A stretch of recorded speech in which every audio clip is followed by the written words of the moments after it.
camera is here.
Final score of our junior varsity competition tonight, Cambridge Bobcats 56, Meadowbrook Colts 32.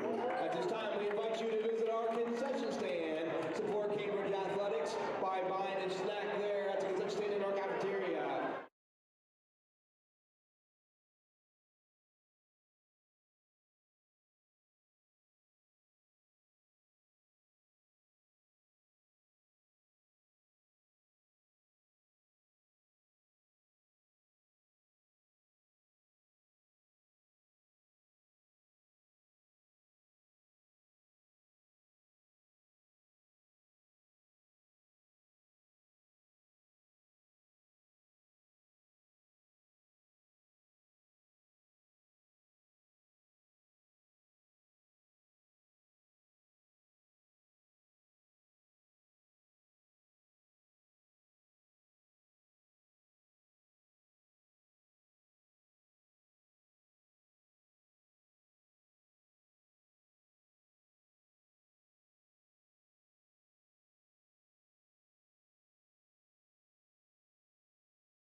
They'll have a home game. Is that what it is? I don't know. The first round will be a home to the higher seed. Okay. Oh, I guess that makes sense. And maybe the first 2 rounds. It used to be sectionals, and then districts went to neutral site. Yeah, that's how it used to be. I assume that's probably still the same. Probably, yeah. You I could wouldn't think you technically would be allowed to play a district at home. No, you could.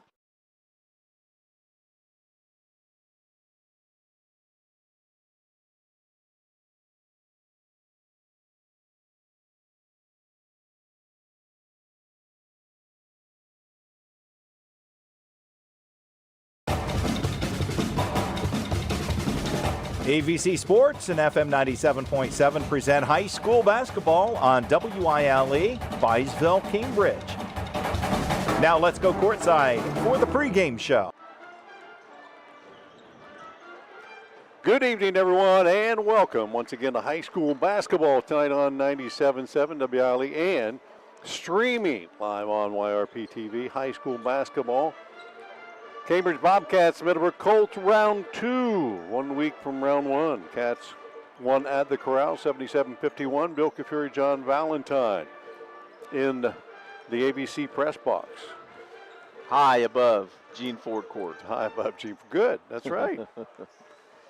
Cats come in 13-6 on the season, and the Colts at 3-15. Talked to Coach McCord a little bit before the game, first year as a head coach here at Cambridge, and asked him, I said, if he thought that this was something that he could have predicted. He said, yeah. He said, I thought we had the ability to be this good. Sure. To win 13, 14, 15 games. He said, so that's really not a surprise. He said, but then we've done it. And that's, having the ability to do something and then actually doing it's 2 different things. Yeah, and doing it and realizing that, you know what, there are several games we could have probably got some W's in as well and pushed that up to that 16-17 mark, realistically. But, coming into the season, look, with a healthy Garrett Carpenter and Josiah Barnett back and a couple other starters back, you knew they had an opportunity to win some games this year, no doubt about that. And they've gelled a little bit as the season's gone on. They've been playing really their best basketball as of late. No reason that they can't add 14, 15 wins to that before the postseason. Yeah, it's one of those things that Cambridge goes as they shoot the ball, and they've shot a lot of three-pointers this season. As a team, 522, 195 makes, which is a new school record in terms of team makes, but they've got a lot of individuals who've moved up that. You're going to hear us talk about this maybe throughout the game, but Josiah Barnett needs 6 points to move to 11th place on the career scoring points. 30 points, he's going to get 1,000. Yeah. And be the 11th player ever to do that, but he's right there with assists and steals and three-pointers. He's all right in that 4, 5, 6 range career-wise. And so, he's had a very, very, very successful career and popped in a few the other night.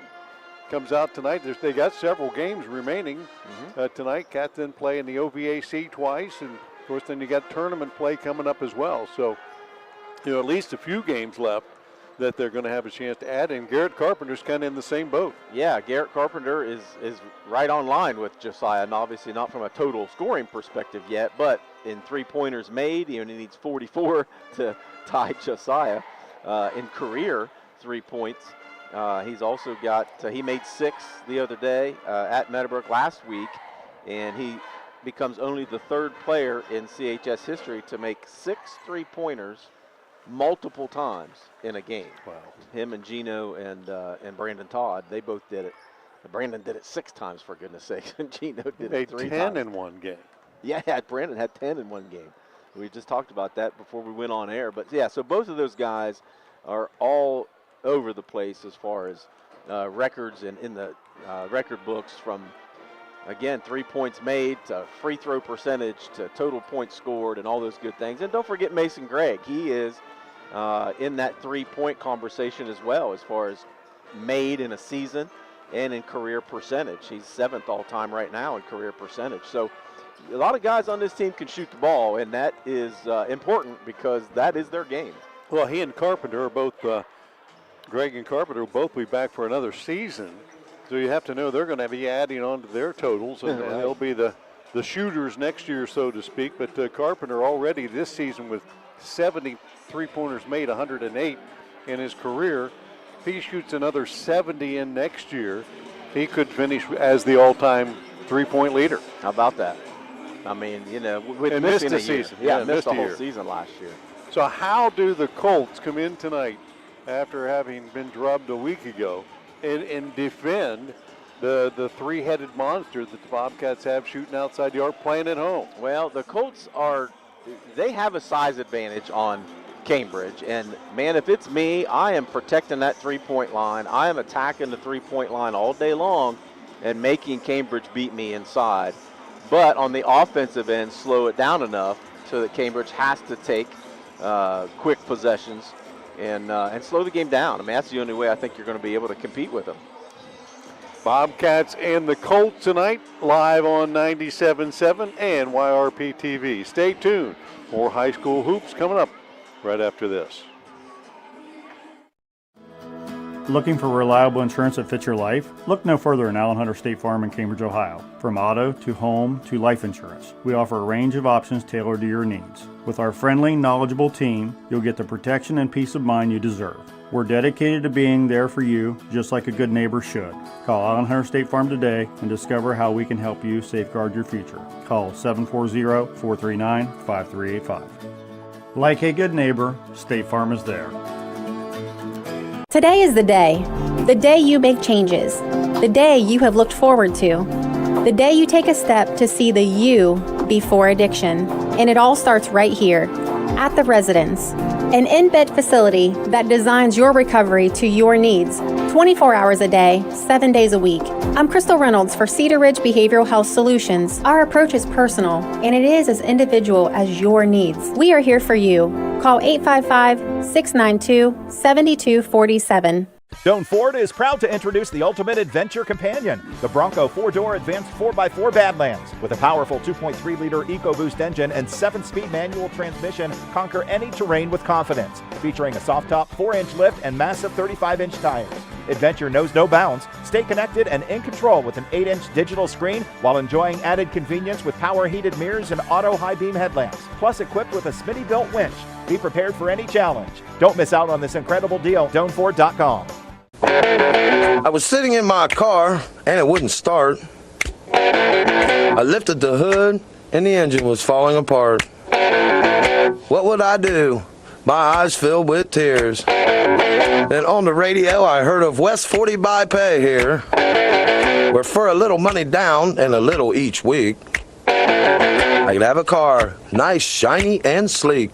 So I walked in the door and I put the money down. Now I got a nice car that I can drive around.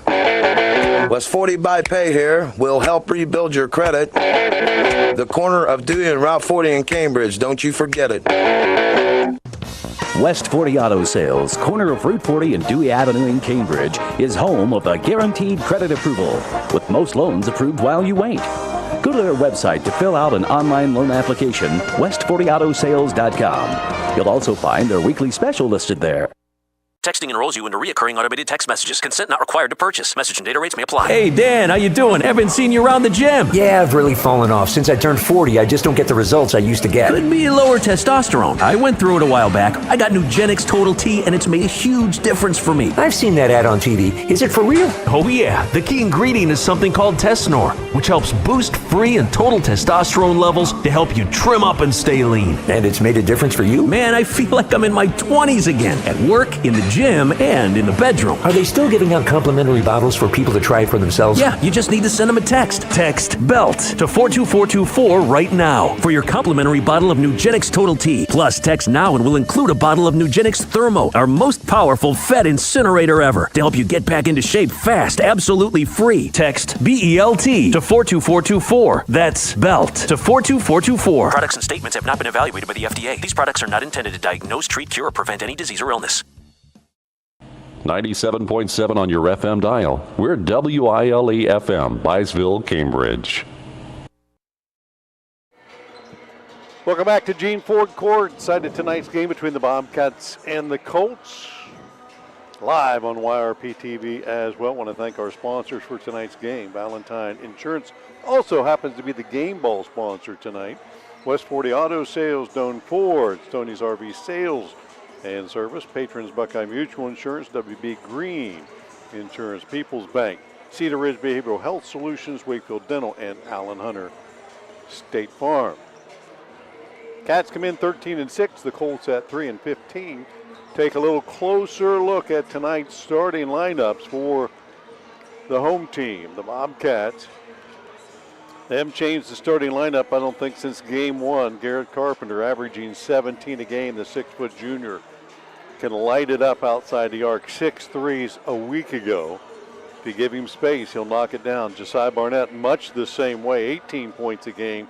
He shoots at a 36% clip outside. Carpenter at 46% outside the arc. And then Mason Gregg, the third double-digit scorer for the Bobcats at 11 a game. He knocks down 38% of his threes.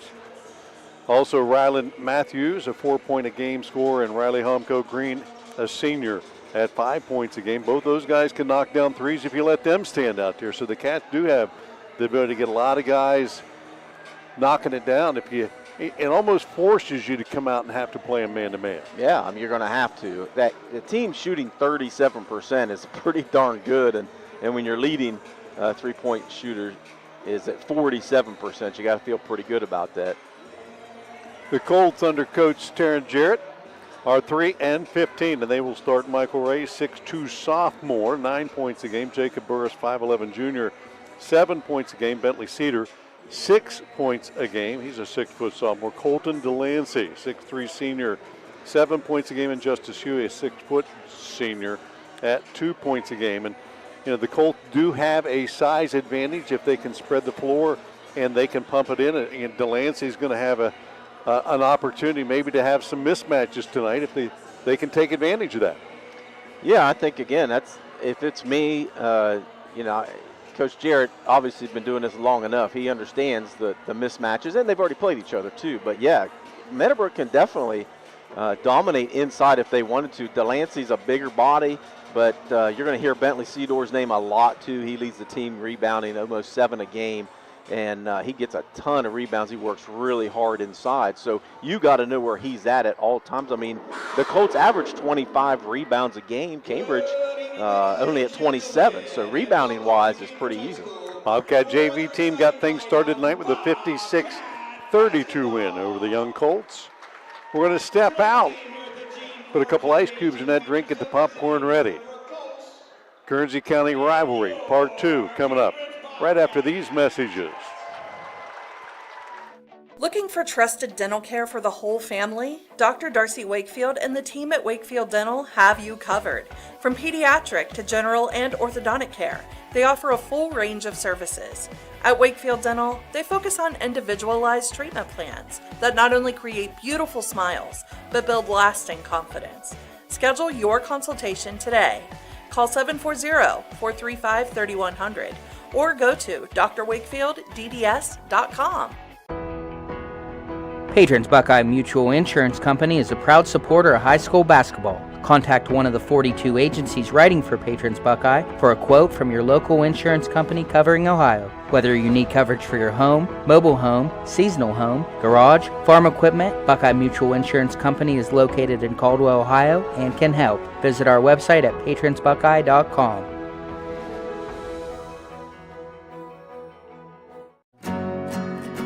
At People's Bank, we're more than just a bank. As a community bank, we are committed to where we work and live, giving back to the organizations you care about through sponsorships, donations, and volunteer hours. When you bank with People's, you're not just a client. You're part of a community of neighbors helping neighbors. People's Bank, working together, building success. Member FDIC. Visit us at pebo.com. Stoney's RV Center is the place that makes buying a new RV easy. Ask about their on-site financing with very affordable payments, and they make on-site camper service calls to the area campgrounds. Stoney's RV also carries cargo trailers, car haulers, horse and stock trailers, and open utility trailers. They install hitch systems and fill propane tanks too.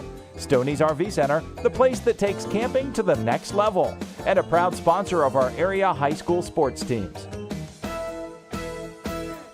Protect what matters most with Valentine Insurance right here in Cambridge. Whether it's your home, car, or business, our team is dedicated to finding the perfect coverage to fit your needs. We understand the importance of peace of mind, and we're here to make sure you're prepared for life's unexpected moments. With local expertise and personalized service, you can trust Valentine Insurance to keep you covered. Stop by or give us a call today at 260-6699. Valentine Insurance, a partner you can depend on. In today's marketplace, you have many choices for insurance. WB Green Insurance, a representative of Westfield Insurance, is committed to providing you with excellent coverage for your home and auto at a fair and competitive price. Westfield has been in the neighborhood for over 150 years, providing peace of mind and quality insurance products through independent insurance professionals. Sharing knowledge, building trust is Westfield's pledge to their customers. Call WB Green Insurance today. Looking for reliable insurance that fits your life? Look no further than Allen Hunter State Farm in Cambridge, Ohio. From auto to home to life insurance, we offer a range of options tailored to your needs. With our friendly, knowledgeable team, you'll get the protection and peace of mind you deserve. We're dedicated to being there for you, just like a good neighbor should. Call Allen Hunter State Farm today and discover how we can help you safeguard your future. Call 740-439-5385. Like a good neighbor, State Farm is there. Back to Gene Ford Court. Pre-game winding down. Introductions taking place on the floor. Bill Kafury, John Valentine here tonight to give you the call. And a nice moment of silence for Bobby Lucas. Man, the memories that brings back. Huh? No doubt, yep. Bobby was always at a game, hanging out, but I'm old enough to remember, not necessarily. Yeah, I when I was a young kid, he was playing, but I actually played softball against him at times. Is that right? He could play any sport. Oh, sure, he could. Yeah, he was a heck of an athlete. One of the when he graduated from Meadowbrook, he was the all-time leading scorer. Was up until just a few years ago. Yeah, I mean, held it as the announcer said for 50 years. Bob Lucas, who has passed, and our thoughts and prayers go out to his family for that.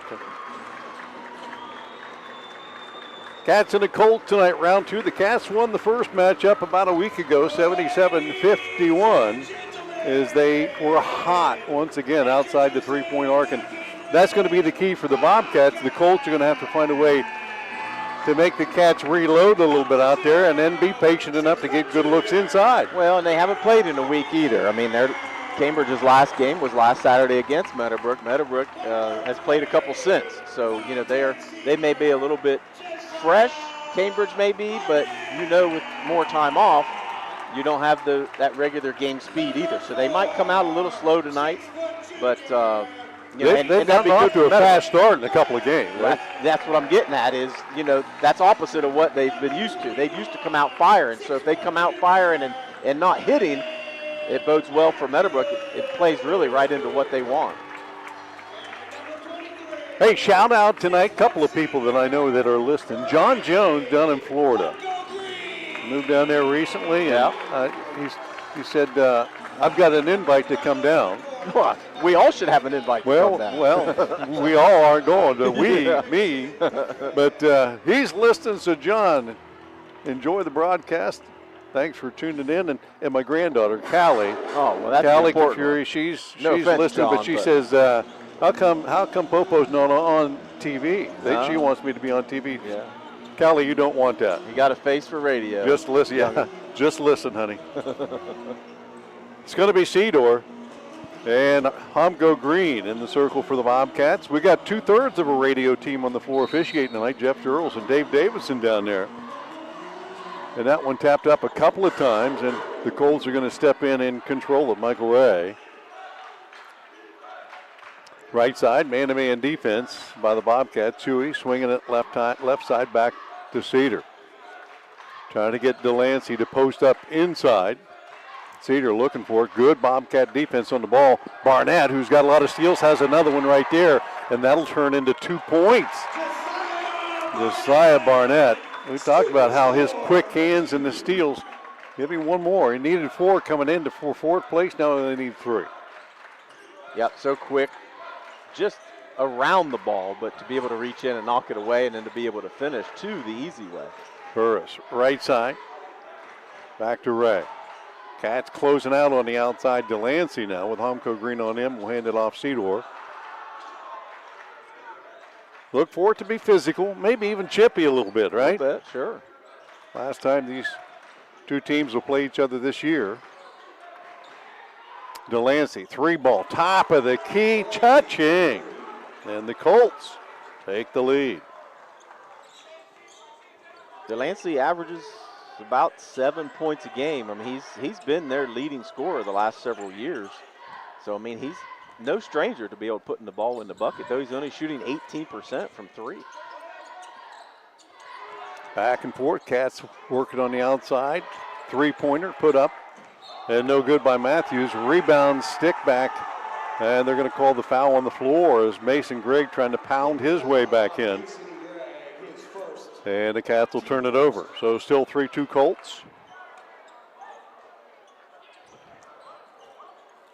Full court pressure by Cambridge to try to speed up the Colts a little bit and get some turnovers. Colts handle the pressure all right. Delancey against Homco Green, trying to break him down. Kick out, tapped away by Barnett. Chase down, Ray has it out near midcourt. 6-minute mark, 3-2. Colts on top.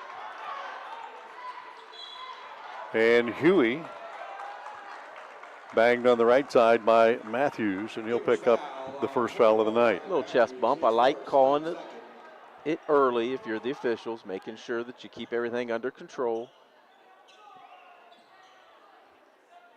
Nothing worse than letting officials or letting the players dictate the pace of play and never blowing your whistle and having it be too physical. Ray off the drive, nearly lost the ball, and then in the corner, able to save it back to Delancey. He'll take it to the hoop and rang it in there. Delancey, 5 points, and the Colts lead at 5-2. Cats hustle it down. 3-pointer, touching by Garrett Carpenter. Pull up on the fast break. That looked nice. 5-5. Got such a smooth shot, and it looks like he's always ready to shoot the ball. That's not an easy thing to do, pull up on a fast break and hit that shot. I never could do it. No. Of course, I couldn't run a fast break. It was a slow break. Or shoot a 3. Or shoot a 3. Well, that's minor point, minor detail. 5:15 first period, 5-5. Left side, pull-up jumper, line driving in by Jacob Burris. And the Colts retake the lead, 7-5. Colts shooting it well here early. Man-to-man defense on both ends. Yeah, Carpenter. 3 for 3 so far for the Colts. Left side to Barnett. Back to Carpenter. Double teamed out on top. Knocked out of his hand. He'll pick it up, attack the hoop. Kick it to the corner. Matthews 3, short of the mark. Ray will pull it down. And the Cats will pick up full court off the miss. 4:41. Meadowbrook 7-5 and the ball. Huey into the corner. Cedar for 3. Cha-ching! Still haven't Bentley missed a Cedar, shot. yes. 4 for 10-5. 4. Wow. Getting good looks, knocking them down. Yep. Barnett, deep 3. Cha-ching! Cats have hit a couple of threes. The Colts have answered and lead it 10-8. Bobcat defense hasn't really been able to turn the ball over much so far. No, just one apiece. They'll trap in the backcourt. Delancey up over the top, down to Ray. Cut off on the baseline. Bringing it back out. Into the corner, Huey. Top of the key, Cedar will swing it right side to Burris.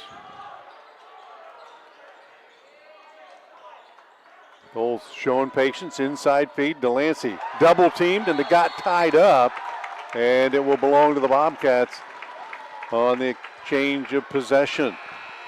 Cats were kind of waiting on that one. Had an extra defender in there, and with that stoppage, Austin Warner will check it for the Colts.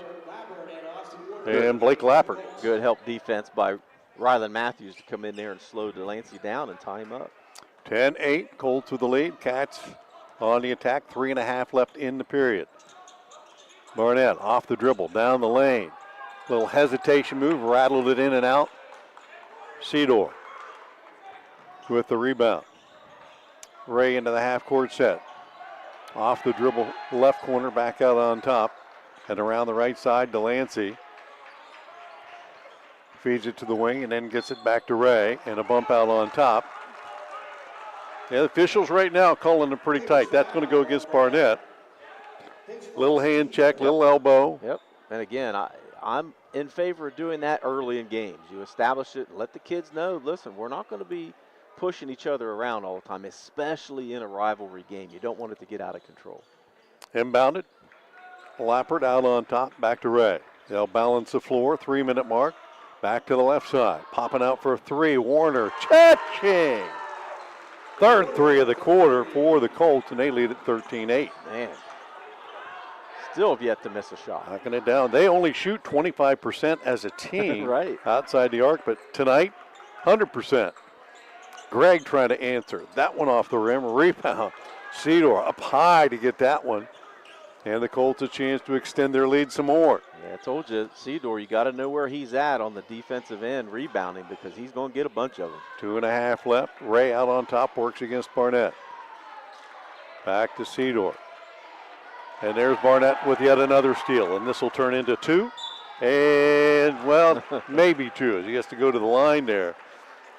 A little off balance there. Ray came back down and fouled him. First team foul on the Colts, and that's going to send Barnett to the line to shoot 2. Josiah, 74% free throw shooter on the season. And has made his way onto the career free throw percentage list. Currently in the 7th position at 74% for a career. Puts it up and rattles in and out. You watch him, he does not toe the line. He gives himself 4 or 5 inches there as the Colts make another line change here. Burris back in along with Huey and Dane DeVillas. And for the Bobcats, Deontay Jones. 2:16 left, 13-8, second free throw. That one rattles off the back of the rim, tapped out of bounds and touched last by the Colts. So the Cats are going to get another look here. Down 5. Uncharacteristic for him to miss 2. Yeah. Inbounds play. Carpenter on the trigger. Goes out on top. Barnett got away with a push off there to get space against Huey, and no call. Barnett now off the dribble, trying to feed it inside and right through the wickets of Deontay Jones. Colts coming the other way. Huey up the right side. Got bumped a couple of times. No call there. Into a double team. Swings it left side. Lappert for 3. Cha-ching! And a timeout, Bobcats, as the Colts have jumped out on top 16-8 with 1:52 left in this opening period. You're listening to High School Hoops on 97.7 and YRP TV. Back in 30 seconds. Today is the day you make changes, the day you have looked forward to, the day you take a step to see the you before addiction. And it all starts right here at the Residence, an in-bed facility that designs your recovery to your needs, 24 hours a day, 7 days a week. I'm Crystal Reynolds for Cedar Ridge Behavioral Health Solutions. Our approach is personal, and it is as individual as your needs. We are here for you. Call 855-692-7247. Back at Gene Ford Court, your scoreboard update brought to you by the Bradley Lending Team with First Ohio Home Finance. 16-8. Colts jumping on the Bobcats here early. And there's no secret to what they're doing. They're making shots. Right, yeah, 6 for 6 have not missed a shot yet, including 3 threes. I mean, coming into the game, only shooting 36% from the floor as a team. But that's a good time out there by Coach McCourt. He's like, listen, guys, we can't let them have wide open shots. Somebody's got to step out and defend. Feed inside to Jones, spins in the paint, puts it up, off the glass and in. Deontay Jones on the attack. Cats within 6, trying to pick up full court again, trap in the backcourt. Up ahead, Huey. Waited a little bit, and the trap came to him. Now over to Burris. He'll skip it across. And a 10-second call. A little bit too much time as the Colts lost track of the clock. Cedar will check back in for DeVillas, and with 1:19 to go, the Cats will have another possession, trying to cut into a 6-point lead. Yeah, pretty good use of that timeout. Score out of it, and then turnover to get another possession. That's the 4th turnover for the Colts so far. Yeah, that's been the only thing they've done wrong. Cats almost gave it right back as Carpenter trying to feed it inside to Jones, knocked out by the Colts, so the Cats will have a baseline play. This time Barnett on the trigger. Man-to-man on the inbounds, and they'll feed it to Carpenter in the corner. Out on top, Gregg. Back to Barnett, open 3 right wing, off the front rim. Cedar clears it again. Out ahead, Lappert. He'll push it up the floor.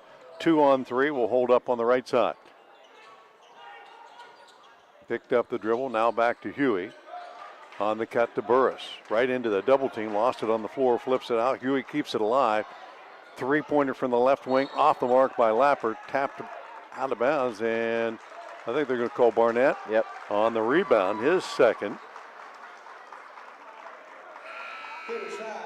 Yep, a good box out by the Colts to be able to put Barnett on their back. I can't remember who it was or didn't see who it was, but did a great job, and Barnett just reached across there, got his second foul. Delancey and Ray back in the game for the Bobcats. Cam Jeffrey, 5'11 junior, checks in for Barnett. Give him a little break and chance not to pick up a third foul with 46 seconds to go in the period.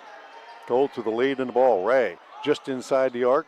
Jumper off the mark, no good. Pulled down by Matthews, and the Cats with 37 will push it up the right side. Mason Gregg back out to Carpenter. They'll give him space. He'll take it. That 3 off the back of the iron, and Ray will clear it out for the Colts. Cats have had some looks, but haven't made nearly as many as Meadowbrook. 20 on the clock, 16-10. Colts with the lead in the ball. Lappert left side. Ray, gonna let that clock wind down here. Right side now Burris. 6 on the clock. Cedar swings it. Lappert 3. Doesn't know how much time left. Now Ray, he'll take it. Top of the key. Counts. Cha-ching.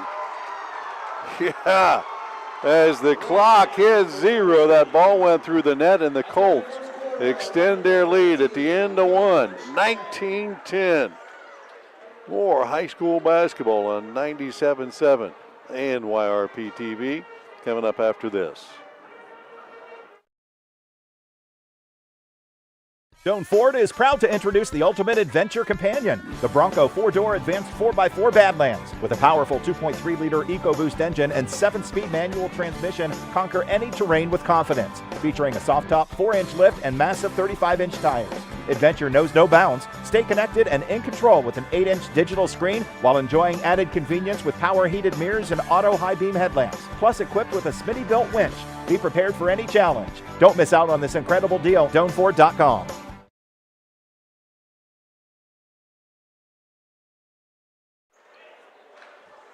Magazine Ford Court, first quarter in the books. Colts on top, 19-10. We've always said this. I guess we didn't say it tonight. When these two teams play, records don't matter. Everybody always says records that. Don't matter, right? Right. As the Colts come in with only 3 wins on the season, the Cats with 13. The Colts on fire here early. They've hit 5 threes in that opening period. 5 different guys knocking them down. The Cats, on the other hand, only able to put up 10 in that first period, and the Colts with the ball and a chance to extend their lead. Lappert off the dribble, right corner, 15-footer, good. Again, Coach McCourt's going to get on them about wide open shots. Look, teams are going to be able to make shots more often when they're not contested. And so far, Meadowbrook's been getting some pretty wide open looks. Lappert with 5 here in the first half. Mason Gregg reverses it to Barnett, who's back in with 2 fouls. They'll double team him off the switch. Left side, Carpenter, deep 3. That one's blocked away, and they're going to call the foul. Carpenter tried to get it up quick, but Michael Ray came flying at him. And they say they got him on the follow through, and that's Ray's second. Wow. And it'll be a 3-shot opportunity for Garrett Carpenter. 70% free throw shooter. Cats had 2 looks in the first period, missed them both. Carpenter here, first one good.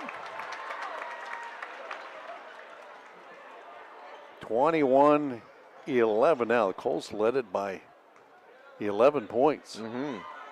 Second one rattles in. Coach Jarrett's still giving him the stink eye because of that call. It was a bit after the shot. Well, and it's going to be after. If he gets fouled after the shot, you understand why it's blown late. However, it didn't look like a lot of contact. Carpenter 3 for 3, and it's 21-13. And gives the Cats a chance to set up in their full court. Barnett going to have to be real careful here. Can't pick up number 3. And Colts thought, Burris thought Barnett might have tapped that ball out of bounds, and the official did not agree. It's a turnover. Back to the Bobcats with 7:20 left in the half. Carpenter will go in the backcourt. Barnett. Deontay Jones trying to give him some space out on top to the corner. Humko Green in with Jones, which is a rarity for this team. They usually replace those guys together. 3 from the left corner by Gregg. That one's off the mark. And the Colts will pull it down, and they'll call the jump ball as Carpenter reached in and tied up Michael Ray. And again, the Cats will get another look. Go back to the Bobcats again here. 3 for a quarter. 7-minute mark. Inside feed. Deontay Jones came wide open. Barnett finds him, and yeah.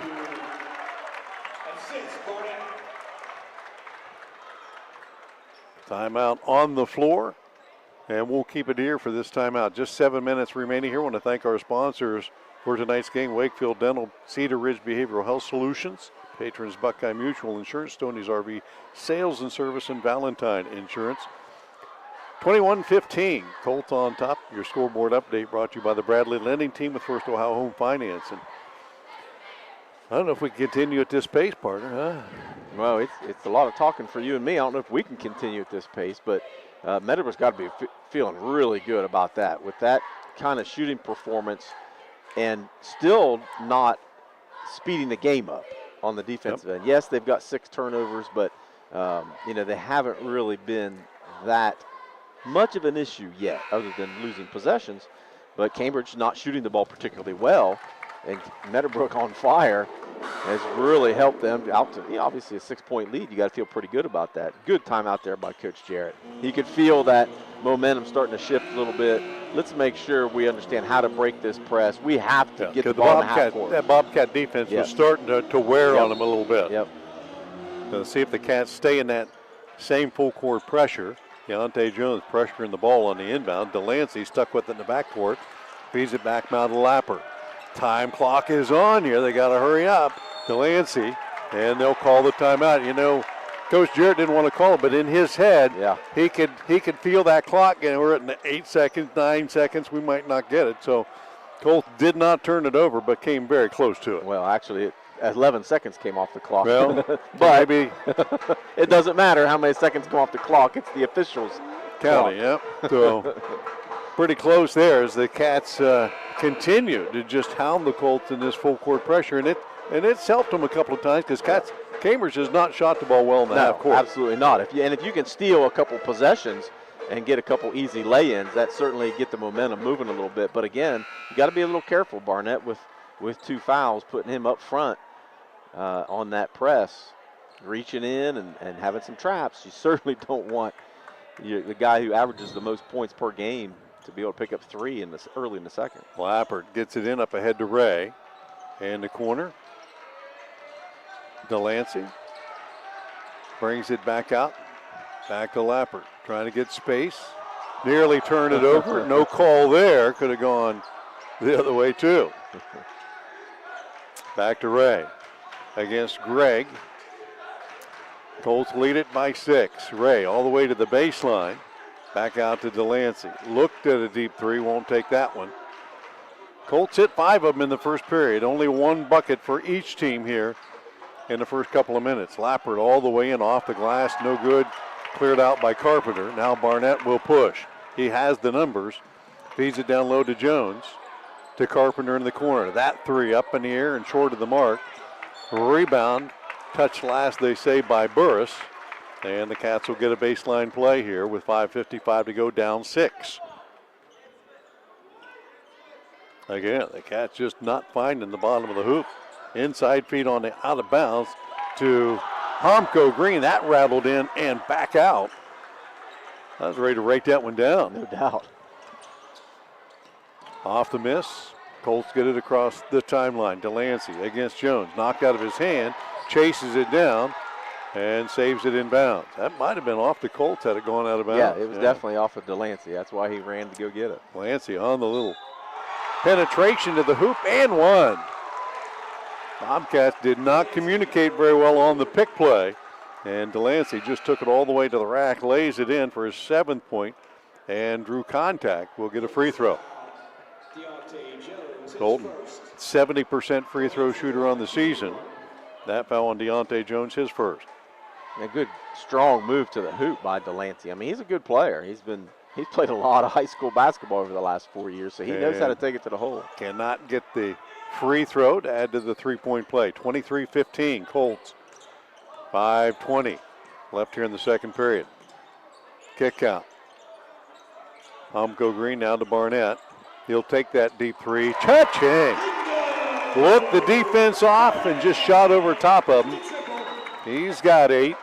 And the Bobcats back to within 5. Loose ball in the backcourt. Cedar picks it up. Huey knocked out of his hand, stolen by Barnett. He'll take it all the way to the hoop, off the glass, and to the line. Bentley Cedar will pick up the foul, and Barnett picking up the pace. 2 more free throws for him. And another steal. And another steal. I think he's within 1 of that mark at this point. That he needed 4. I know he's got 3 so far here in the first half, and still cannot buy a free throw. Now he's 74% coming in. He's 0 for 3 right now. Right. Matthews and he's been on a pretty good hot streak from the free throw line too these last several games. He started out the slow. Season out a little slow. Yeah. Second one found the mark. 23-19. Colts on top. Cats edging closer. Under 5 to play first half. Ray in the backcourt. Trap there. Right out of his hands and up ahead. Carpenter will take it up and lay it in. Mason Gregg and Carpenter just robbed him. Now that's 8 so far for Meadowbrook. They're on pace. They average 18 a game. 23-21. Ray up the right side into the corner. Delancey closed out by Matthews. They'll trap him there. Goes out over the top and throws it away again. And this is the Colts have played well tonight other than their ball handling, and that's been their Achilles heel right now. For sure. And Cambridge starting to heat up a little bit on the offensive end as well. Feeding off that defense. Yep. Barnett between the circles. Cats running Gregg and Carpenter off picks. Carpenter right wing, 3. Too much air under that one, but Matthews will get the rebound. Put it on the floor, take it all the way in. His runner over the rim and in, and we are tied at 23. He's been on the bench a lot in that beginning of the second period. So coming off the bench and igniting them. Delancey trapped at half court, and Matthews on the reach in here. Going to get his second foul. Yeah, Cambridge's defense has certainly created opportunities for him. And they fought back from 11 points down at one point in this first half as Ray and Delancey both sit down. Matthews will check out with 2 fouls. Jones back in for Cambridge. Huey on the inbounds. Goes into Cedar. Off the dribble, wraps himself around all the way into the paint. His floater rims around and in. A little contact both ways there. Yeah, Cedor's a little upset because Humko Green had him pinned, grabbed his arm as he was driving towards the lane, so he pushed off a little bit. Jones down low, trying to pound his way in there, trying to feed it back to Humko Green off his chest. Cedar going coast to coast, will lay it up. Too hard, no good, rebound. They're going to call, push from behind. Yep, I think that's going to be on Austin Warner. So the Colts leading by 2, had a chance to extend it there, and now Cam Jeffrey will give Mason Gregg a little breather with 3:23 to go, 25-23, our score. Cats led at 2-0. I don't think they've led since then. Jeffrey between the circles, used his dribble too quickly, now has to give it up to Barnett. Jones sets a pick for him. He'll take it baseline, trying to feed it back to Jeffrey. Then loose ball in the corner, stolen by Huey. And then he stepped on the sideline, and it'll go right back to Cambridge. Man, the Cats defense, they had 3 guys just attacking.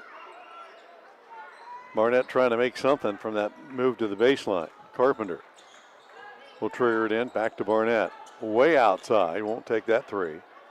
Well, don't count on it. Well, maybe he will. I don't know. Back to Carpenter, right wing.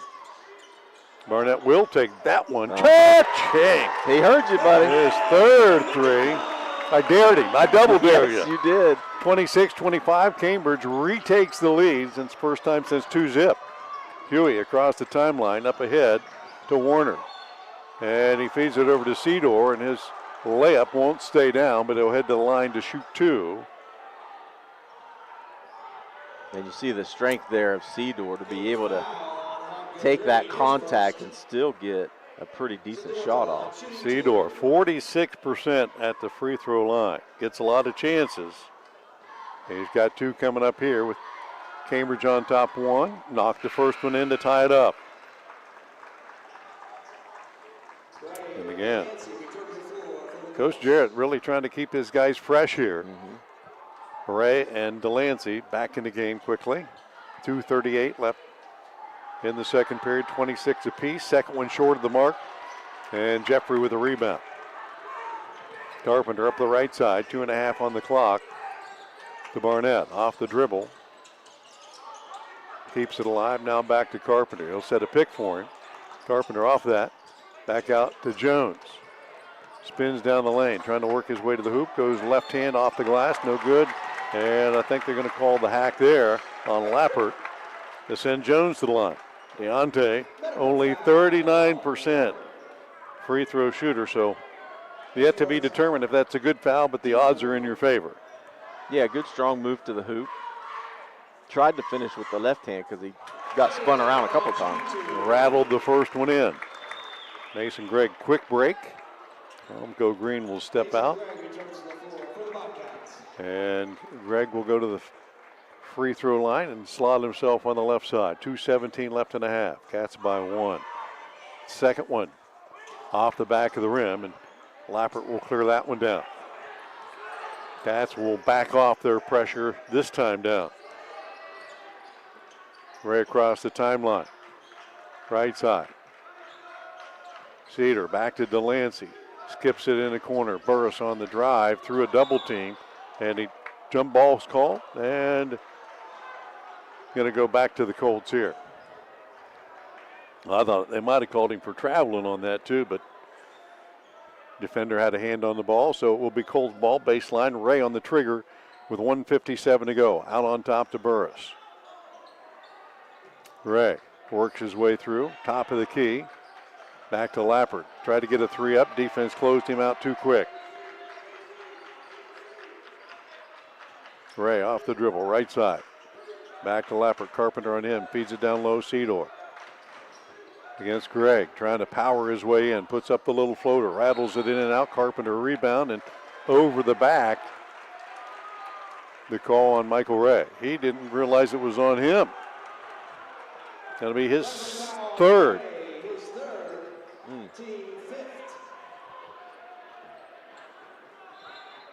Team 5th. I only had 4th. So Carpenter will be shooting. Yeah, that'll send Garrett Carpenter to the line at the other end, and Coach Jarrett will have time to get Ray out of the ball game. I don't think he realized initially that foul was on him. So Carpenter's 3 for 3 at the line so far, 8 points on the night. And I jinxed him. 70% free throw shooter. The Cats haven't shot it well at the line tonight. That's their 5th miss here in the first half. 5 makes, 5 misses. And there's a make. Getting to the line a lot tonight. Cambridge didn't normally get the line that much in a half. And the Colts again throw it away. 18 is what they average for the game. That's number 11 already in the Not first able half. to shake anybody loose.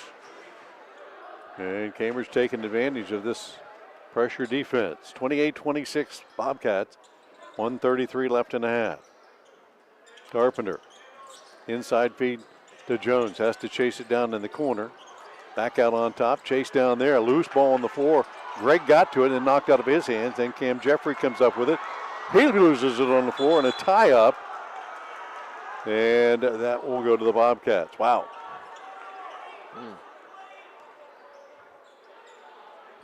A lot of action there. Whew. First down, Cambridge.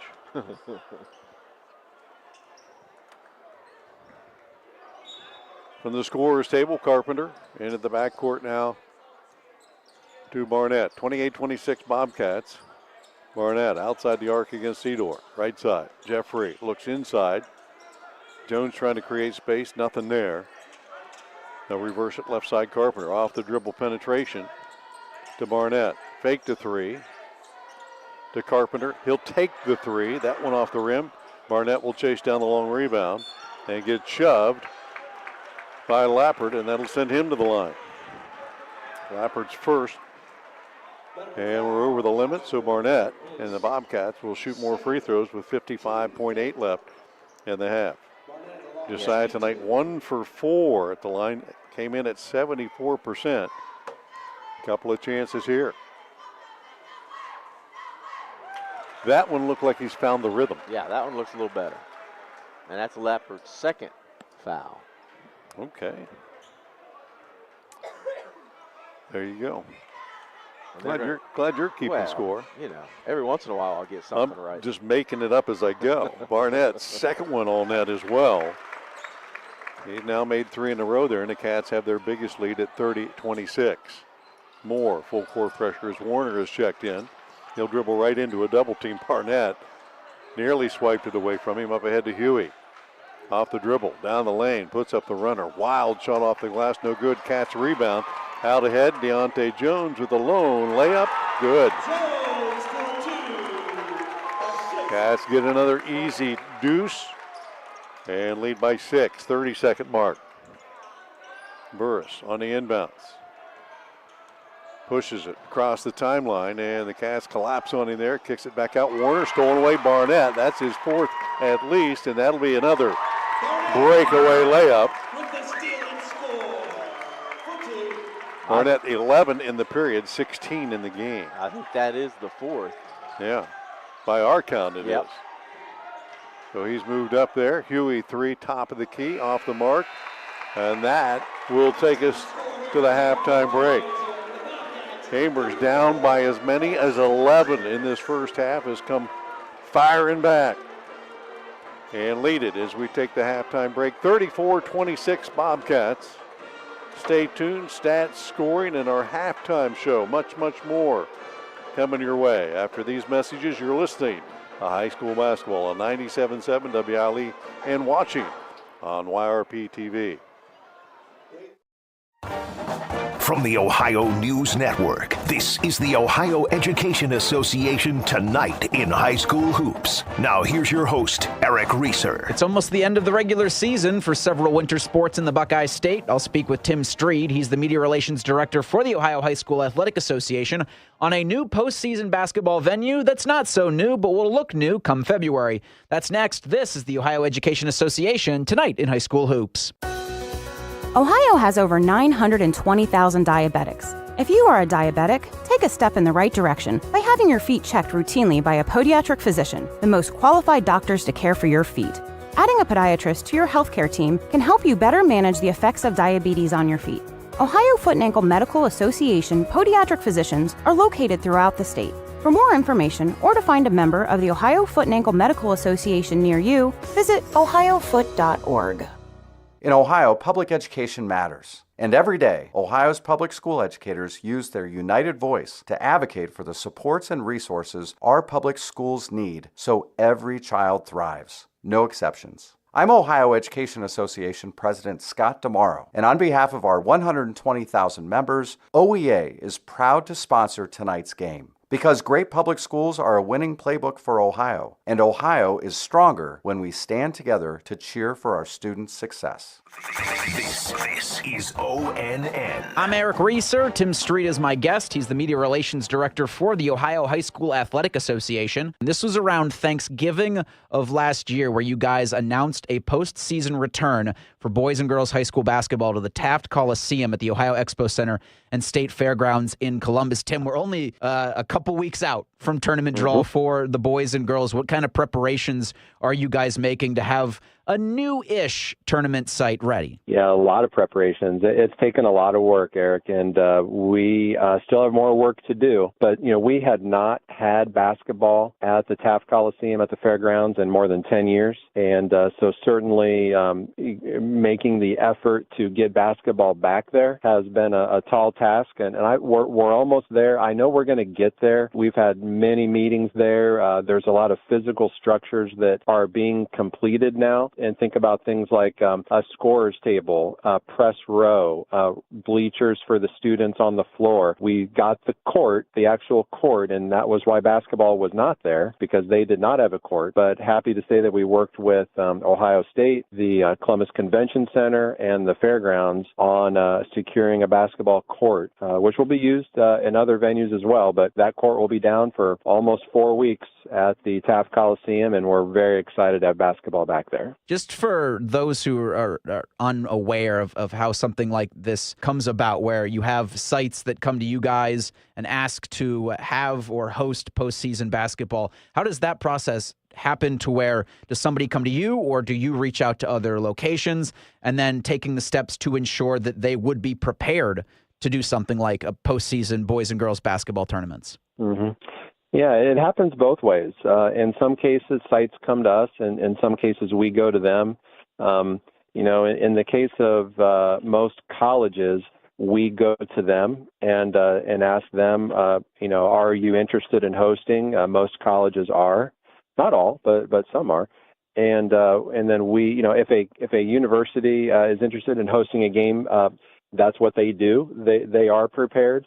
Our large high schools are prepared to host a bigger game. It takes a lot of people, it takes staff to put on a successful tournament game. In the case of the fairgrounds, they no longer had a basketball court, and they were not necessarily interested in getting one, but we pursued it pretty heavily and leaned on some folks with both Ohio State and the Convention Center to help secure a basketball court. And then once we had that, we were able to show the fairgrounds that we could help with all these things that were needed. And then at that point, their leadership was on board that, yes, they did want to host again. So, sometimes we need to do the lifting and, make sure we can get the pieces in place. This is one example of that. But we're just real excited to be back there. It's a historic, cool, old building.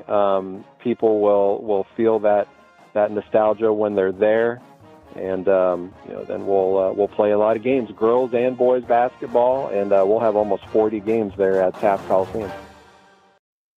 97.7 on your FM dial. We're WILE FM, Byesville, Cambridge. Back at Gene Ford Gymnasium, halftime. Bill Kafury, John Valentine here. And our halftime score, Cambridge on top 34-26 over the Colts. Your scoreboard update tonight, all night.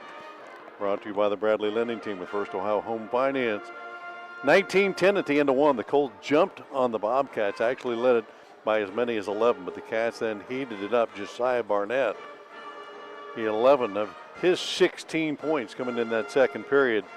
And the Cats got to the line 12 times as well, knocking down 8 there, and scored 24 second quarter points to only 7 for the Colts to reclaim the lead. And looked like the defense certainly was withering the Colts on the vine there. Cambridge's defense forcing double-digit turnovers and making good on a lot of them, JB. Yeah, they definitely did, and that was the difference really in the second period.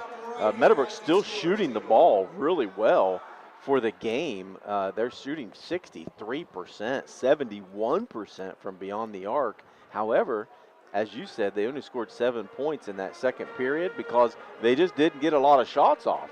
12 turnovers in that first half, most of it because of that defensive pressure by Cambridge in that second period really changed the momentum for Cambridge, and they started knocking down some shots. 24 points in a quarter.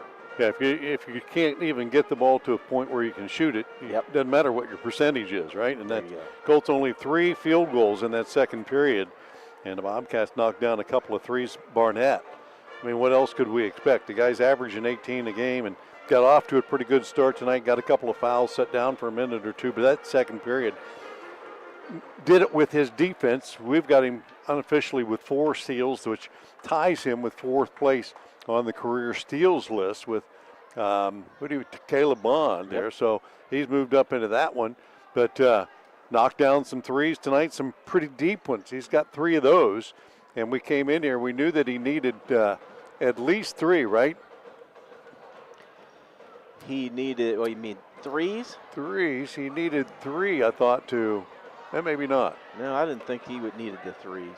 Yep. Oh, with 4 3-pointers, he tied John Mark Scott for 9th place. Yeah, he needs one more there. So he needed 1 today to pass Nicholas Oliver for 8th place, and 3 to tie Gino Ford for 7th place. There you go. There you so go. He's so done now that. He is in 7th place. So at this point, when you're at that stage in a career, pretty much every shot you make is a significant shot, right? Everything he does is going to be something in the record books. Now, and he had a great second quarter. He never missed a shot in the second quarter either. Yeah. Well, he got a lot of them on breakaways with his steals. Yeah. And able to do that tonight.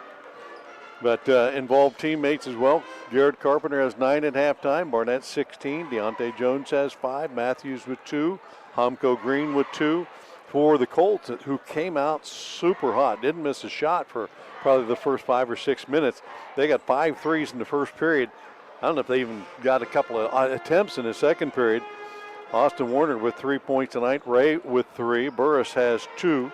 Bentley Cedor with 6. Colton Delancey with 7. And Blake Lappert with 5. Both teams out to get a little shooting in before we get underway in the second half. Any thoughts on the conversations that might have taken place in either locker room? Well, yeah, Coach McCourt, certainly his emphasis is on the defensive end. Guys, we came out flat, we came out slow. We let them take 6 shots in a row that they made uncontested. We have to come out from the get-go full speed, ready to go, especially when you're playing a team that turns it over 18 times. Let's get after it. They got after it in the second quarter. We need that the first 4 minutes of the third quarter. Meadowbrook, on the other hand, Coach Jarrett is having that same conversation. Guys, we can't turn the ball over 12 times and a half and expect to not have the other team take advantage. We have to slow it down, relax, break. You know they're going to be all over you. That's okay. Let them pick up some fouls. Take care of the ball so that we can get some shots in the half court. Colts came out with great intensity in that first period, but Bobcat defense picked up the pace a little bit and has been the difference. I want to thank our sponsors for tonight's stream and broadcast: West 40 Auto Sales, Doan Ford, WB Green Insurance, People's Bank, Allen Hunter State Farm, Wakefield Dental, Cedar Ridge Behavioral Health Solutions, Patrons Buckeye Mutual Insurance, Stoney's RV Sales and Service, and our Game Ball sponsor of the game, Valentine Insurance. Made my wife go out there at half court, smile, take a picture. Yeah, she avoided the pie in the face. Yeah, I don't know how that happened. That's the only reason. I'm sure there's a story behind that. She got out of it somehow. Colts will have the first possession of the half, down 8 at 34-26. Foul situation. Michael Ray with 3. Blake Lappert has 2 for the Bobcats. Ryan Matthews with 2. And Barnett with 2. Starting lineups back on the floor for both teams: Carpenter, Barnett, Gregg, Matthews, Homko, Green. For the Colts, Ray, Burris, Cedar, Delancey, and Huey. Inbound into Burris, and we are underway at Gene Ford Court. Downloaded Delancey, steps out, feet inside to Ray, and his shot blocked, but looked like they got all ball, but I think it's going to go against Mason Gregg, but he had his offhand on his chest, so Mason Gregg picks up his second. Good play coming out right away from Coach Jarrett, making sure you emphasize getting the ball inside, take advantage, and get those guys in foul trouble.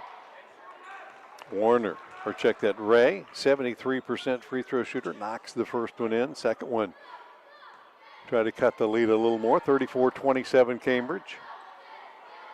Second one is up and in and out, no good. Omco Green rebounds for the Cats up ahead, Carpenter. Burris steps out on him, hands it off to Barnett. Now Matthews to the left wing. Back to Barnett. Well outside the arc, thought better of it. Over to Carpenter. He'll penetrate into the paint. Kick out. Matthews three. Short of the mark. Carpenter kept it alive. And Matthews keeps it to Barnett. Back to Carpenter. Foul line. Floater. Good. His 11th point extends it to a 9-point Bobcat lead. Full court pressure by Cambridge. Burris. And the backcourt. Bobcats been doubling out of this. See if they continue to do it. And here it comes. Up ahead to Delancey in the middle. Feeds it down low. Cedar from 15 on the baseline. Comes off on the weak side and tapped out of bounds by Huey. Back to the Bobcats with 6:55 left. And a 36-27 Cat lead. And a good box out by Mason Gregg to be able to get that ball out of bounds for Cambridge. Had his guy boxed out, and so he couldn't reach around him to grab the ball. Cats by 9. Carpenter, as Burris fights through the pick between the circles. Off the dribble penetrations, finds Barnett. Spot three, right side, in and out. Burris clears it for the Colts. 6.5 to go. Down 9. Bobcats, and there's a steal by Barnett. He'll take it all the way, lay it up, and the blocking foul. Give him 2 plus 1. Burris tried to sneak in there and draw the charge, but we could even see from our terrible angle there was a lot of space. That's for sure. And a timeout taken by the Colts before the free throw. That'll be a full one. We'll take it as well. 38-27 Cambridge. Back with more on 97.7 and YRP-TV after this.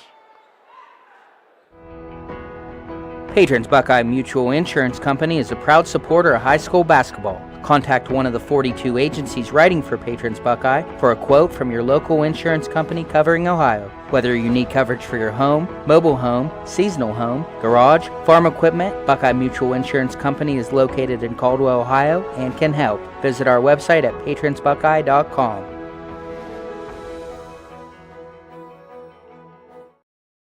Back at Gene Ford Court, 6:28 left here in the third period. Scoreboard update tonight brought to you by Bradley Lending Team, the First Ohio Home Finance, 38-27 Bobcats. Cats able to extend their lead here early in the third. A couple of field goals. And Colts have used up another timeout. They only have 2 left. But at this point, if you can't stop the leak, it won't matter later on. Right. Yeah. Timeouts don't mean much if you can't stop the momentum. Barnett will head to the line, try to cap off a 3-point play here, off yet another steal. Unofficially his 5th of the night. A lot of Cambridge's points tonight have come off of steals. Not just Josiah, who's now got 18 on the evening. And rattles that one in. He made 4 in a row after missing his first 3. 12-point Bobcat lead, trap in the backcourt. Delancey trying to step through, finds Burris up ahead. Huey across the timeline. Works it all the way down to the corner. Ball knocked out of his hands, keeps the dribble going again. Back out on top to Ray. He'll reset the offense to Delancey. Burris. Cats will step out on him. No open threes here so far. Delancey, I talked too soon. I got one on the left side. Cha-ching. He popped out off the baseline, and he knocked one down early tonight. That's his 10th point, and the Colts back to within 9. Carpenter and Barnett working off the handoff. Omco Green off the dribble, trying to take it himself, and they'll call the shove on Delancey. his first, team second. Carpenter will toss it in, baseline left side. A little different set here by the Bobcats here. A little line out on top. Still looking, finds Barnett wide open in the corner. Easy three, cha-ching. Can't lose him. His fourth. 6 in the period, 22 tonight. Now remember, he only needs 30 to get 1,000 points in his career. He's on his way. That's certainly doable, isn't it? Up ahead, Ray with Barnett on his back will lay it in. He got Barnett in the air, and the rest was just waiting for him to fly by. And Ray laid it in, will head to the line. Chance for a three-point play here. 42-32. 5:16 left here. That free throw rims in and out. Homko Green rebounds it for the Cats. Up the right side, Barnett. Top of the key. Well, he came open off the pick, but they'll feed it down in the corner. And Mason Gray trying to find Matthews, who started to move to the basket, throws it out of bounds. Yeah, Mason Gray yet to score today. Only took 2 shots so far. Just trying to press a little bit there. Cats will be able to pick up full court. Burris will beat it all the way up the left side. Gregg will ride him there and pick up his 3rd foul. The Cats now getting into some foul trouble. Barnett with 3, Gregg with 3. Matthews has 2, and that's going to send. They're going to call that foul on the floor, or is they going to send him to the line? Yeah, I thought so too. Before he took the shot. So Mason Gregg will sit down. Ray on the inbounds. Over to Burris. Burris had the baseline there. He did. Had the fake and it worked. Yep. Back out to Ray. Cam Jeffries in the game for the Bobcats. Down low. Huey in the paint trying to post up. Can't get it to go. Rebound to Barnett. Got a 1-on-3. Hands it back to Matthews. Gets it back for 3. That one won't go. Tapped around. Homko Green keeps it alive. He'll take it back up. Baby hook. Good. 44-32 Cats. Colts beat everybody down the floor, going to the hoop. And I think they're going to get Carpenter on the reach-in and send Ray to the line again. Yep. Garrett's first tonight. Bobcats 4th. 2-shot opportunity here for Mike Ray. Yeah, and Ray's the leading free throw shooter for the Colts coming in tonight, shooting 73%. Yeah, 1 of 3 so far. Rattles that one in. 2 for 4. 4:18 left here in the third. 44-33 Cambridge. Bobcats trailed by 9 at the end of the first period, but it's been all Cambridge since then. Second one, all net. Mike Ray's finding his rhythm. 10-point Bobcat lead and possession. Just shy of 4 minutes here. Trapped by the Colts. Carpenter trying to split defenders, lost the handle. And then came right back and got it back. And with that, the Cats have the numbers over to Homko Green. Shot rejected. He tried to go up underneath Mike Ray, and he just slapped it out of bounds. That's a great defensive play by Michael Ray to be able to stay. Got to get that ball up quicker before the defense comes over and closes on you. Barnett inbounds it into the corner and through the hands of Jeffrey, so the Bobcats end up turning it over anyway. Yeah, 3 turnovers in the last 4 possessions for Cambridge. Under 4 to play, Cats by 10. And again, continue to pick up full court. Inbounded in the backcourt, Warner. Near the timeline, through a double team, right to the lane, kicks it to the corner. Cedar for 3. Off the rim, banged around and out of bounds off the Colts. Save the Stripes, and it goes back to Cambridge with 3:42 left and leading by 10. First couple minutes were pretty good basketball. The last couple here have been pretty sloppy. A little sloppy last few minutes. Carpenter to Jeffrey. Back to Carpenter. Going against Ray, who's a little bit taller there. A couple inches on him. Makes it tougher to shoot outside. Jeffrey off the dribble. Got to the foul line. Pulled it up. Back out to Barnett. Cats showing patience this time down. Hey, you're leading by 10. You probably should, right? Yeah, no reason to rush it and take a shot that is not a higher percentage shot. Barnett off the dribble to the glass and in. He broke down a couple of defenders there. He got 8 in this period, 24 on the night. And the Cats lead it by 12. Not so sure that shouldn't have been a three-point opportunity. Yeah, he got bumped a couple of times there. Warner trying to fight his way in the paint. And another foul on the Bobcats will be their 5th.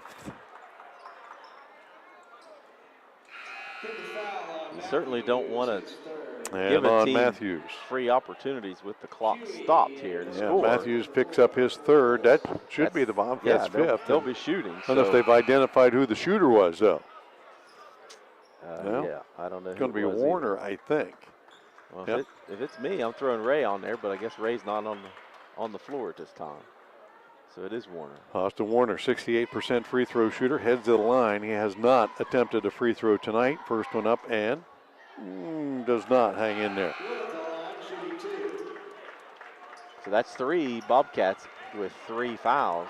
Matthews, Barnett, and Gregg. Matthews has struggled tonight, in and out a couple of times with fouls. Jones checks back in. He's only got 1 foul. Second free throw, and that one is good by Warner. 4th point of the night. 46-35 Bobcats. Colts now going to try to apply a little pressure of their own. Up ahead, the Bobcats get it across to Jones.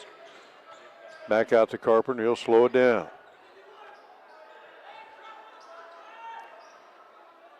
.230 and counting. Cats with the lead in the ball. Barnett now. On the switch, Cedar on him. Again, no reason to rush if you're Cambridge. If they're going to sit back and just let you sit out by the 3-point line, that's fine. Trying to feed it down low. Back out to Carpenter. Off the tip. Jeffrey. Barnett in the corner. Saves it. Shoots it. Knocks it down. My goodness. That's His 27? 5th 3 of the night. Yeah, 27. Jeez. 3 points from 1,000. Burris down the lane will head to the line. Jeez. Take your pick, Humko, Creed, or Jones. He willed that shot in. Oh, my. Well, there was a bad pass to the corner that he had to save in bounds and was able to do that. And off balance, 3 from the corner. Foul on Jones will send the Colts to the line again. This time it will be Burris, 69% free throw shooter. Colts have gotten to the line 10 times in the period as he rattles that one in, or it will be 10 times here. Nice strong move by Burris to take it to the rim. 49-36 Cambridge. I mean, Meadowbrook's hanging around here because Cambridge been a little sloppy on the defensive end, allowing them to score points here with the clock stopped. As you said, that a lot of free throws in 1 quarter. Burris couldn't knock the second one in. Carpenter with a rebound. Up ahead now to Barnett. Gets it back from Jeffrey. 1:50 on the clock. Right side. Carpenter deep 3. Touching. He's got 5 in the period. 14 tonight. 52-36. And the Cats continue to hound the Colts with defensive pressure. Huey across the timeline to the corner. Warner for 3. Not there. Jeffrey clears it out for the Bobcats, and Barnett will push the pace. 120. Off the dribble, hesitation to the paint, off the glass, and out to the line. I think he in his mind knows exactly where he stands coming in. Well, you can see the numbers up there on the scoreboard when you see 27 staring back at you. Got 27, needed 30. I'm going to the house right here. Yeah, absolutely. I told him in the pregame, I said, listen, dude, you got 3 games to get 30. Don't press tonight. Don't worry about it. Just take your time and get your 30. You know you're going to hit it. Couple of free throws. That one short of the mark. 1:19 left in the 3rd period. He's been a little streaky tonight. Missed his first 3, has made 4, and now missed 1. Delancey back in the game for Warner. Bobcats extending their lead due to the efforts of Barnett and Carpenter, who scored all the Cats' points here as he drops this second one in. 2 points from 1,000. Up ahead, Lappert. to the top of the key, down the lane. And I think they're going to call the foul before the travel, yeah. Humko Green's going to pick up the foul, his third. So 4 Bobcats with 3 fouls apiece and a period to play. And Lappert will head to the line and shoot 2. He shoots it at about 70% as well. Yeah, he's a good player. I mean, he's shoots at 38% from beyond the arc, 32% from beyond the arc. Makes his free throws as well. I put the whammy on a bunch of these guys tonight. I said, yeah, they shoot it good. Yeah. They go up and clang it off the rim. Colts, as a team, 67%, so they got a lot of guys that can step up there and make it. Second one, line drive in and out. Humko Green with the rebound, a minute 8. The Cats with the lead in the ball, 53-36. Barnett gets it back right side, deep 3. That one would have been an exclamation point, but off the rim. Ray will rip it down, up ahead, and does he throw it away? Nearly does. As Carpenter chased it down, we'll keep it alive. Cats come up with a loose ball again, up ahead. Barnett, 2, and that'll do it. His 30th point on the night is his 1,000th as a Bobcat.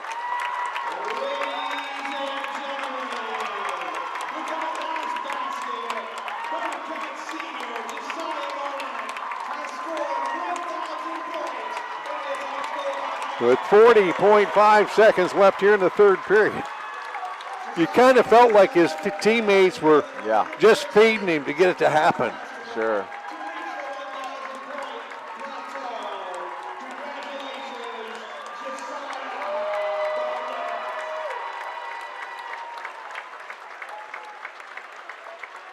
Pretty special, man. Yep. The 11th player, is that what it is? Doesn't happen all the time, does it? No, Cambridge has been pretty fortunate, man. Have some pretty darn good players over the years, but only 11 now to crack that 1,000-point mark on the boys' side. I was going to say, you've seen them all, haven't you? No, not quite. I've seen a lot of them. I've seen them all except maybe Zip B. Yeah, I was going to say Zip, I think, was way before our time. Congratulations to Josiah, able to get it done at home, which is special too. In a rivalry game, your last home game, more than likely. So yeah, pretty special. Yeah, the last couple possessions, you could just see his teammates looking for him, trying to get it to him up and down the floor and knowing that he was close. And as you said, you can see that scoreboard with individual points on it. 30 points tonight, and he ain't done yet. No.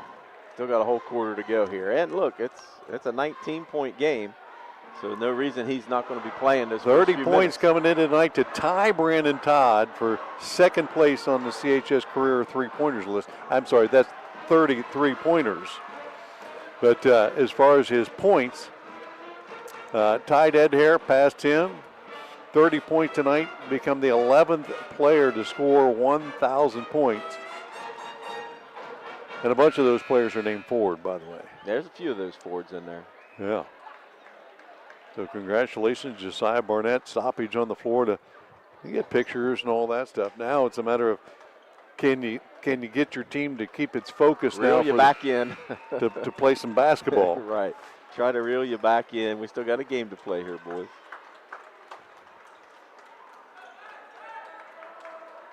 He's got 14 in this third period. And the Cats will continue this full court pressure that has just wilted the Colts tonight. Get across the timeline to Burris. Huey. Now Ray.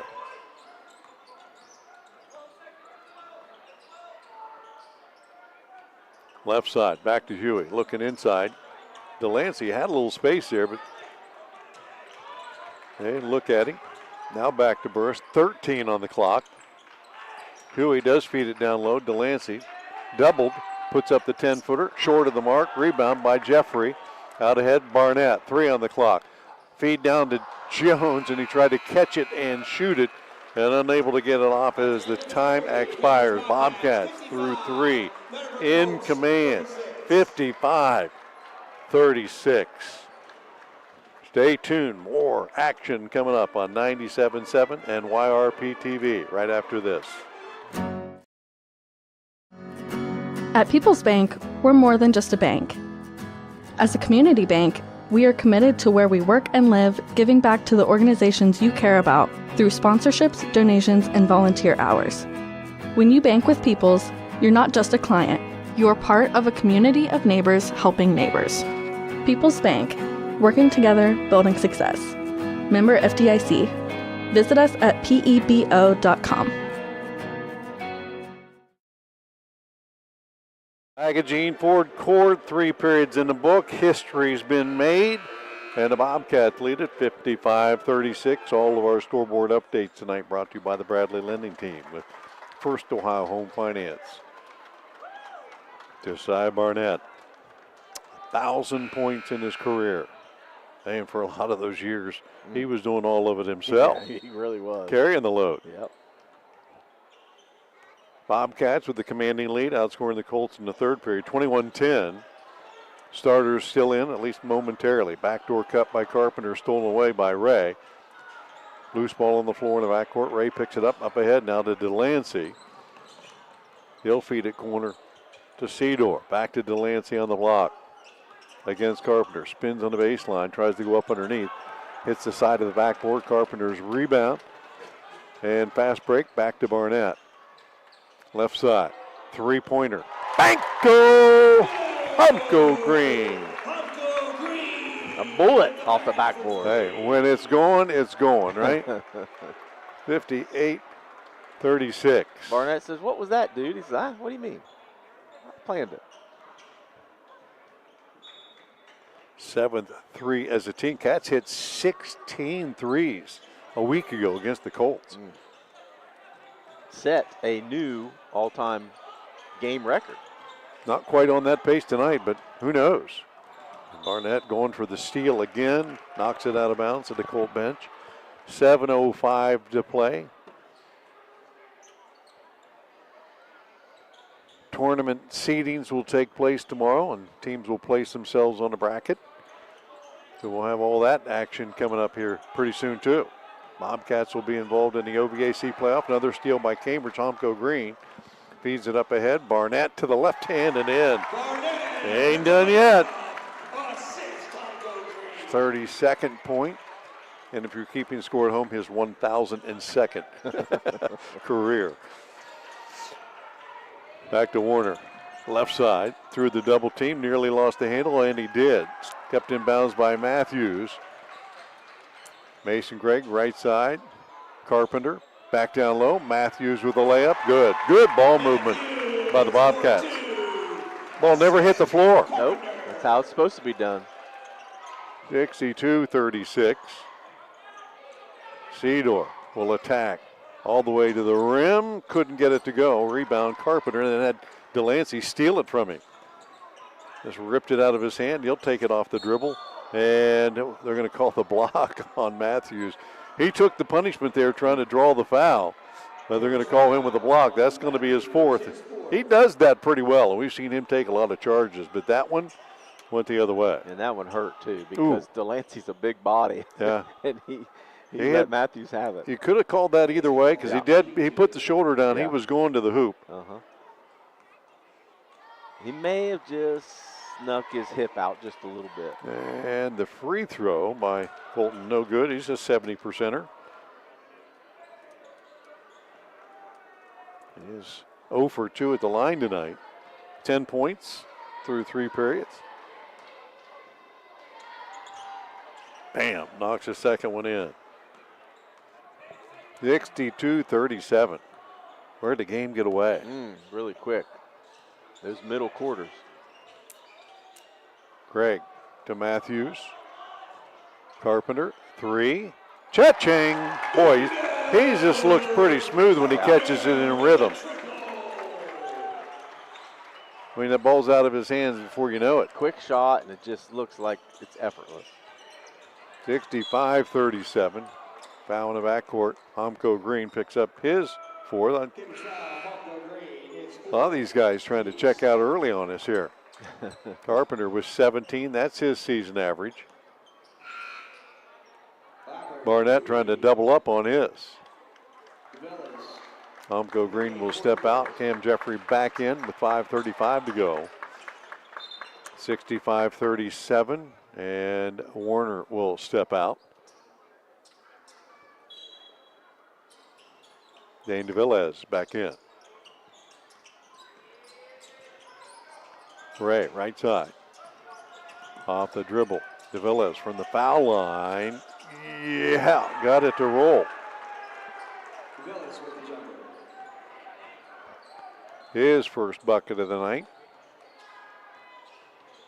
Coming up on the 5-minute mark. Barnett. Right side, Jeffrey. The Carpenter. Now Gregg down the lane. Stop, pop, and drop. His first bucket of the night. Can you believe that? It's only his third shot tonight. He got in some foul trouble. That kept him sitting and watching for a while. Huey on the penetration, got the kind bounce. And that's his first bucket tonight. 67-41. Barnett off the dribble. Handoff to Gregg. Back to Jeffrey, 4.5 and counting. To Barnett, and the step in. Lapper trying to time it up and step in and maybe get the steal. Picks up foul number 4 instead for the Colts, just the first of the quarter. His fourth. Team first. Barnett's had 9 free throws tonight, too. Made 5 of them. That's the easy way to add to those 1,000 points. Inbound. Carpenter will take it. His 3 off the mark. Ray with a rebound. Pushes it up the right side, right to a double team. Trying to skip it up ahead. Finds Huey down low. Cedor, strong move to the hoop. Can't get it to go. And Carpenter rips away the rebound. He's got quite a few rebounds tonight, too. Barnett all the way to the hoop. Switches to the right hand and in. 34. And a timeout by Coach McCourt. Look for him to make some substitutions here with 4 minutes to go.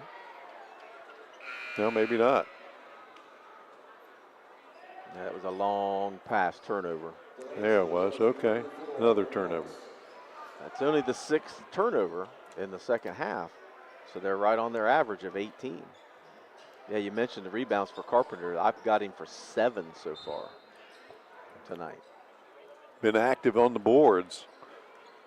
And the Bobcats pulling away here. 69-41, under 4 to play. Gregg, Carpenter.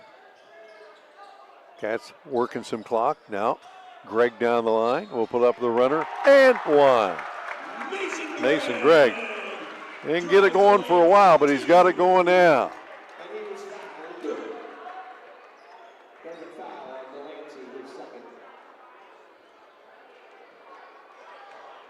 Three-point play the old-fashioned way.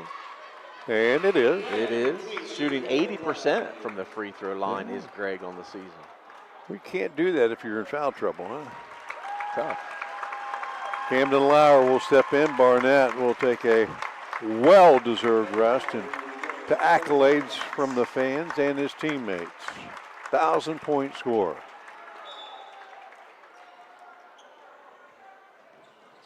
Chambers continuing to hound the Colts in full court pressure. Huey up ahead. To Delancey, might have gotten away with an extra step there, but into a double team. To Burris. And foul number 5 on Ryland Matthews. He was coming out anyway. The Cats have 4 guys to take over coming in. Shiflett, Jenkins, St. John Gibson, Silas Fisher. Think they'll get Fisher to score some points here tonight? I hope so. They keep giving him chances. Yeah. He got plenty of time to do as the Colts respond. He is yet to score on the season. Other than he's made 2 free throws. He has not made a basket on the season. Colts got a few guys in the game. We'll get the names to you as we can. Brennan Rice, one of them. Drive to the hoop and the left-hand layup. Good by Brennan Stewart. Yeah, nice move. Brendan Stewart for the basket for the Colts. 72-43, 3-minute mark. Gibson, right side, back out to Lauer. Jenkins in the corner. Puts it on the floor, puts up the floater, short of the mark, tap back out, he'll chase it down. Right side, Gibson down the lane, his floater good.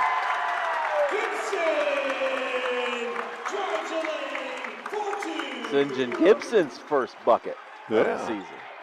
Boom. How about that? First point of the season. Hey, you get 3 minutes to do it. Heck yeah. It's not like that last 30 seconds when you just go in and hold the ball. Just fire it up. Three-pointer. Short of the mark by Stewart. And back to the Bobcats on the miss.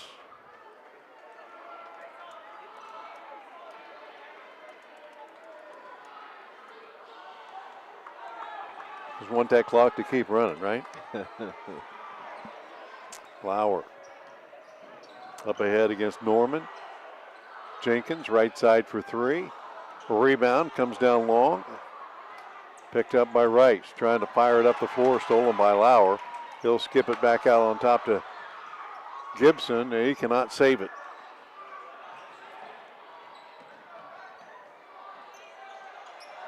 Colts still with the ball in the backcourt. Levi Calvert. Underneath, and a foul called.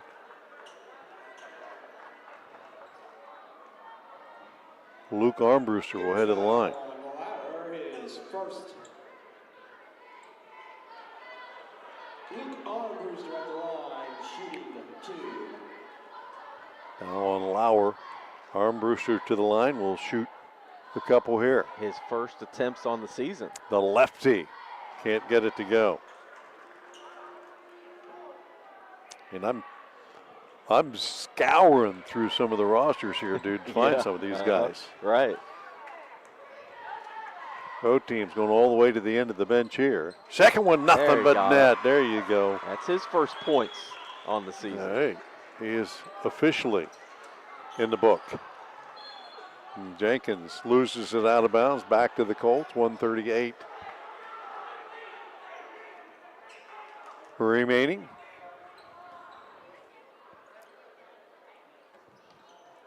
Stewart will take it in the backcourt. Cats trailed by 9 at the end of one. 11 was the Colts' biggest lead, and Cambridge roared back. Big second and third periods. Stewart pull up from the corner for three. That one no good. Rebound. Armbruster puts it back up. Stick back by Rice. That one is good. Brennan Rice in the book.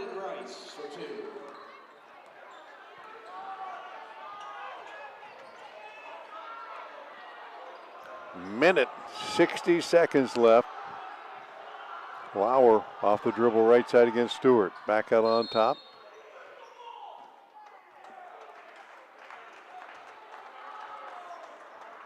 And the Cats had to take a timeout there. I think Coach McCourt yelling to his team, just shoot the ball. Let's just play some balls. Quit dribbling. Move it around. Nobody wants you to dribble.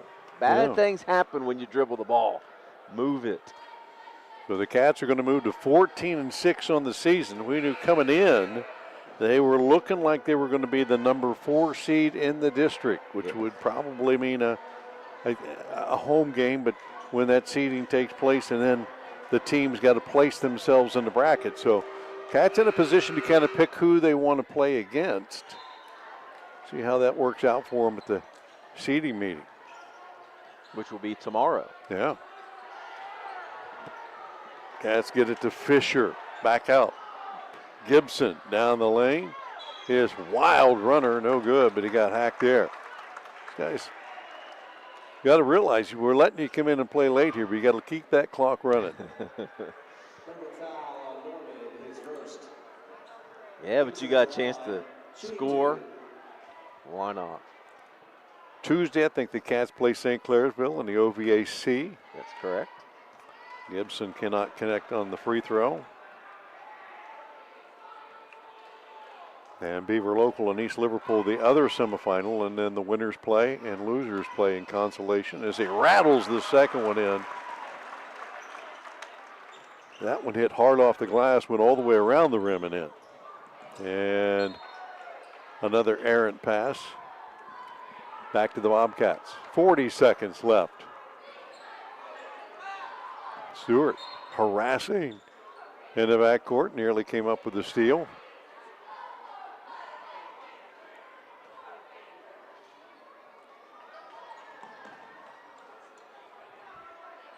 Inbounded safely. Lauer. Behind the back to the top of the key. Jenkins in the corner. Eyes up the three. Puts it up. Couldn't knock it down. Rebound Shiflett. Back out to Gibson. To Fisher. Everybody wants you to shoot it. Gibson will shoot that. That three ball in and out. Rice. Pass out ahead to Armbruster on the breakaway. Got the defense up in the air. Lays it up and in. His third point of the evening, and that will be the final point of tonight's contest.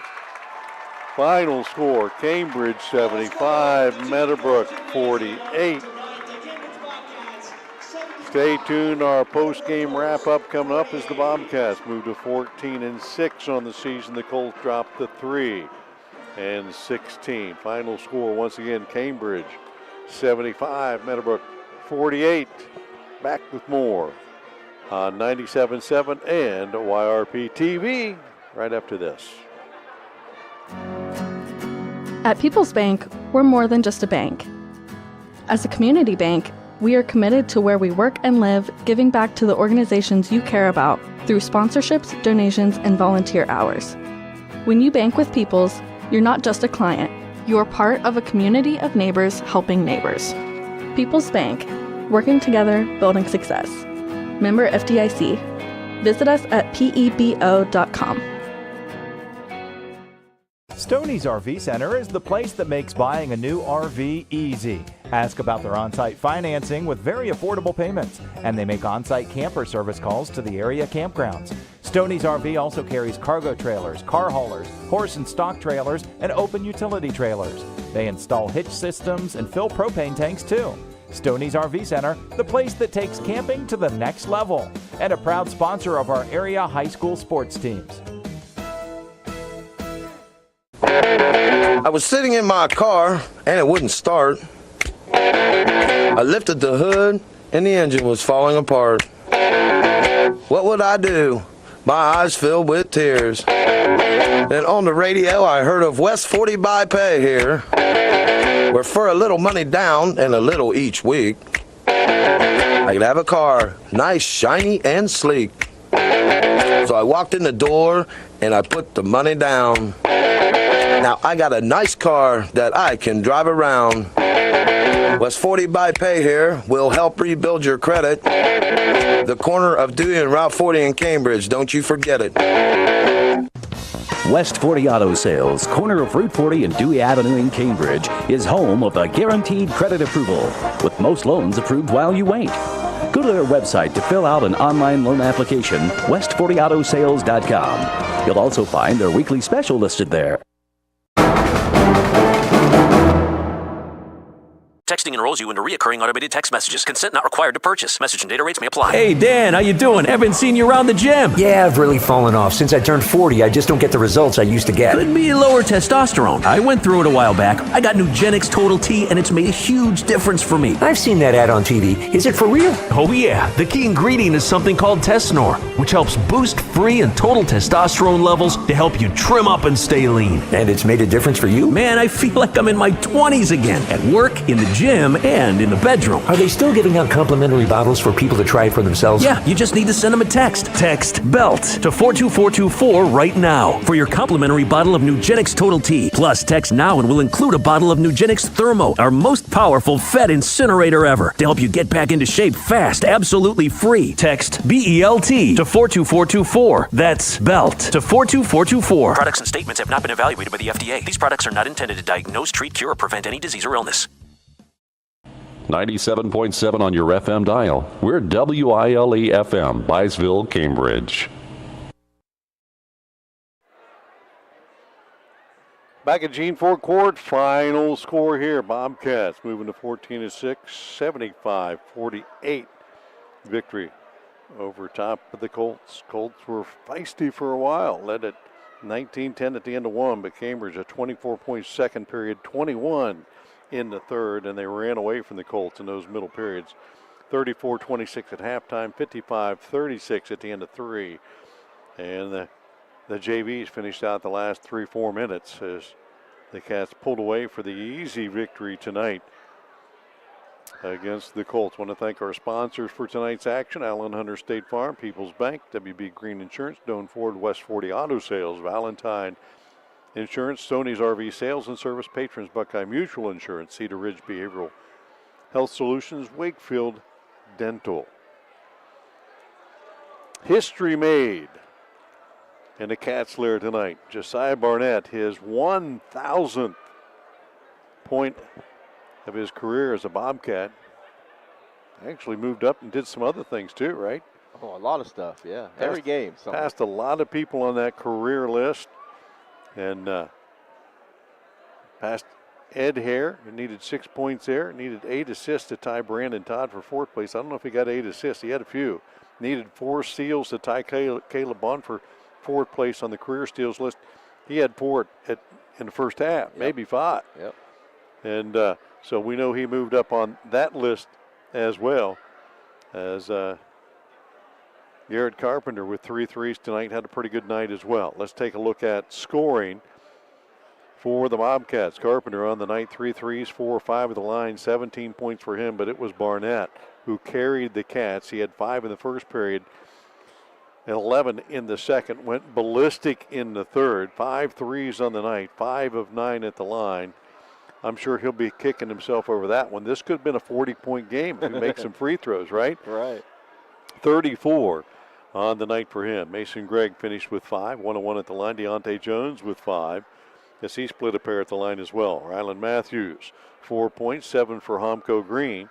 He knocked down a late 3, and off the bench, St. John Gibson, 1-2 at the line and 3 points to finish out Bobcat scoring. For the Colts, Austin Warner, 4, including 1-2 at the line. Michael Ray, 3 of 5 at the line, finished with 8. He hit an early 3, as did Warner, Cedor, Delancey, and Lappert.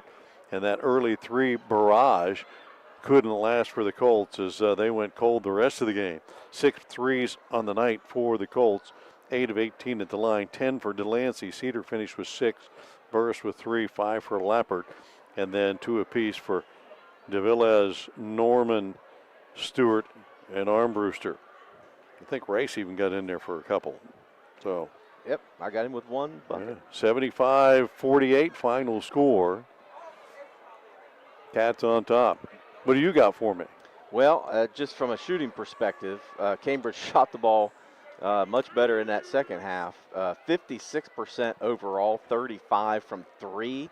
They actually had 19 free throws tonight. Yeah. Knocked down 12 of them, 63%. Meadowbrook still shot the ball pretty well. They just didn't have hardly any opportunities in the second half. They only had 16 shots, 18 total shots in the second half. Shot 47% overall, 18 free throws, made 44%. They did make 6 of 12 threes, so probably one of their better shooting games of the season. But turnovers obviously were the difference, as we talked about. Averaging 18 coming in, and they were right on that mark, just over the mark. Only had 8 in that second half for 20. Cambridge turned it over a little sloppy there at the end of that fourth period with a couple turnovers. They ended up with, 11 turnovers total. So, but again, some substitutes in there as well. But, overall, not the best shooting night for Cambridge, but because of that defensive intensity in that second quarter, totally changed the game because Meadowbrook was on fire, made their first 6 shots. Yeah. They came ready to play. Cambridge came out kind of flat. Coach McCourt calls a timeout, gets on them because they were not contesting shots whatsoever. Totally changed the game plan in that second half. Second and third period were difference makers. Hey, we are honored, though. The coach decided we are honored. He let the guys out of the locker room early. He didn't go over every play and didn't put the film in again to start that. It looks like they dumped water on him or something tonight. Yeah, that's all right. Steps in there with the get a chance to talk to Coach McCourt on your 14th win as a varsity coach. Yeah. Hey, I talked in the pregame a little bit, and it wasn't necessarily something that wasn't unexpected, that this team had the ability to play well and shoot the ball really well. But it's really come together, and as the season's going on, certainly you got to think they're playing the best basketball right now, right? Yeah, I think that's 6 in a row, I believe. I'm not positive. No, they have put a lot of work in the offseason. The biggest thing that has helped us win games this year is we've improved a lot on the defensive end. We play really, really hard. We play with a lot of energy, and that's really propelled us to win games. And they're all bought in. They're all having a good time. That's the best thing. We have a lot of fun. So when the Colts came out tonight and make their first 6 shots and you're down 11, yeah, and the defensive intensity just wasn't quite to the level that you needed, yeah. a timeout? Ripped them a little bit. They need it sometimes. And ripped them. But at the same time, we knew Meadowbrook was going to come ready to play. It's a rivalry game. They were hats off to them for coming out hot, and they made us really, really get after it. I'm actually kind of in a way. We haven't played all week. We've been off. It's kind of good to know what this is going to look like if we decided to take a bye in the tournament, if we had to have this time off, how we would come out. So we got a little bit from tonight, that break and a lot of practice and less games, what that looks like. But no, the defensive intensity really, really picked up that second quarter, and it just transitioned to the third. I mean, Defense did. You guys fed off the defense a good bit tonight, and found hot guys. And who was hotter tonight than Josiah Barnett, right? I'm so proud of him. He's such a good kid. He's bought in. We talked in the offseason, just buying into, you're going to get all those accolades you want to get. It's going to happen, but we're going to do it playing as one. We're going to win a lot of games. You're going to go out the right way. And I love that kid to death, and he's done everything right this season. He's played so hard. He's playing on the defensive end, steals, assists, points. He's doing everything. He's raising the bar, and he's starting to raise the bar right now at the right time. So he moved up that list a little bit on steals again tonight, passing somebody there to 4th place, and of course his 1,000th point. So at what point tonight, as he starts knocking down shots, do you think, okay, we've got to get it tonight? We're going to feed him. We told him yesterday in practice, because here's the elephant in the room. He's a kid. He knows he's close to 1,000. If we don't say anything, I think it's crazy on our part not to. And we told him, I said, I want nothing more, and the staff, we want nothing more for you to get this tonight against Meadowbrook at home, where we can stop it and get a standing O and get rewarded for all that hard work you've put in. Once he started hitting, normally when Josiah hits a 3, when he shoots it in rhythm and there's no thought, and he hit a couple of those, I started having a good feeling. And we talked about getting downhill, getting to the foul line. I think he was a little nervous the first 2 foul shots he took. Normally he don't miss many foul shots. Yeah, he could have had 40 tonight if he makes those. I know, that's another thing. I thought we got better with foul shooting later in the game, but earlier I thought he was just a little timid because he knew. Every kid knows if they're close to 1,000, and he knew that. I think the pressure got to him a little bit, but man, he responded great. Did you know when you were close to 1,000? No, I wasn't really that close. So I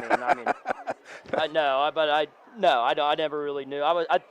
No, I didn't know.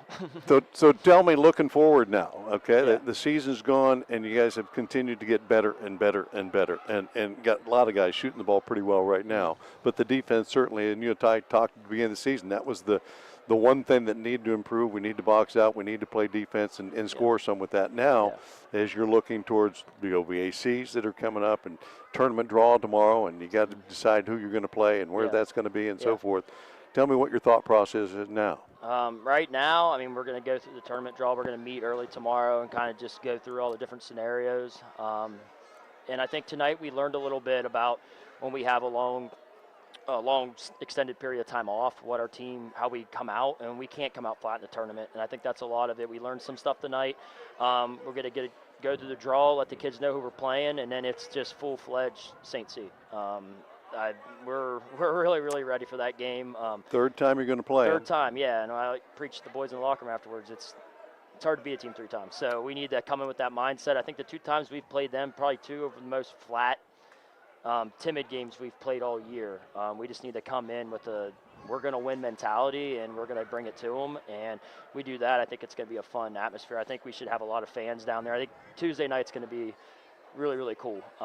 In your old gym. Yeah, that's yeah. Yeah, you can't give many shooting pointers down there about, hey. No, I love that's all the kids talk about how much they hate shooting that gym, and man, I loved it. I think everything about it was the best. But no, I mean our kids are ready, and they know that the staff's ready for that one. We want that one bad because at the end of the day, Buckeye 8 wise, St. C's the top dog, and OVSC they've been the top dog. That's someone, if you want to be the best, you've got to beat the best. So beating St. Clairsville and going down there and playing our butts off. That's all we can ask for, and that's all we're looking forward to right now is getting down there and battling with them. Well, the intensity level that the guys play with reflects their coach a lot because you're kind of an intense guy on the sideline. And I think you expect that a little bit of them. You don't want them to go out and just play unemotional.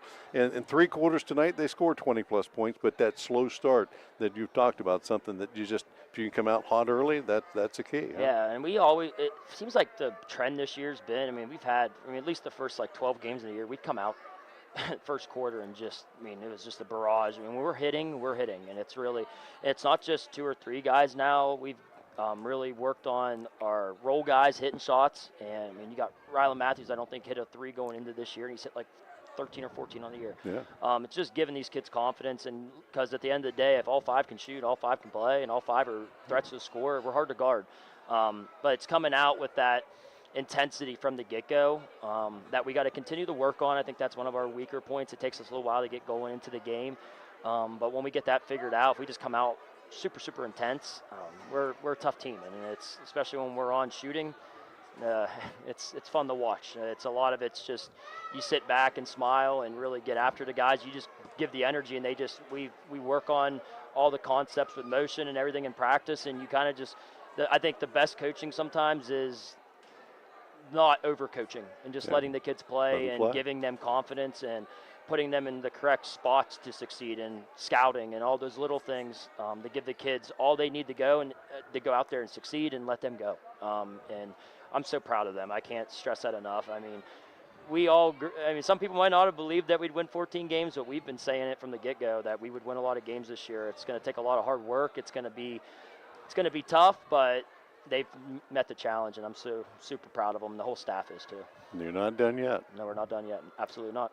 Coach, thanks for stopping by. Appreciate it. Thank you. Good luck in the tournament. Thank you. We'll see you down the road. Will you be down there Tuesday? I hope. Oh, you better. We don't know for sure.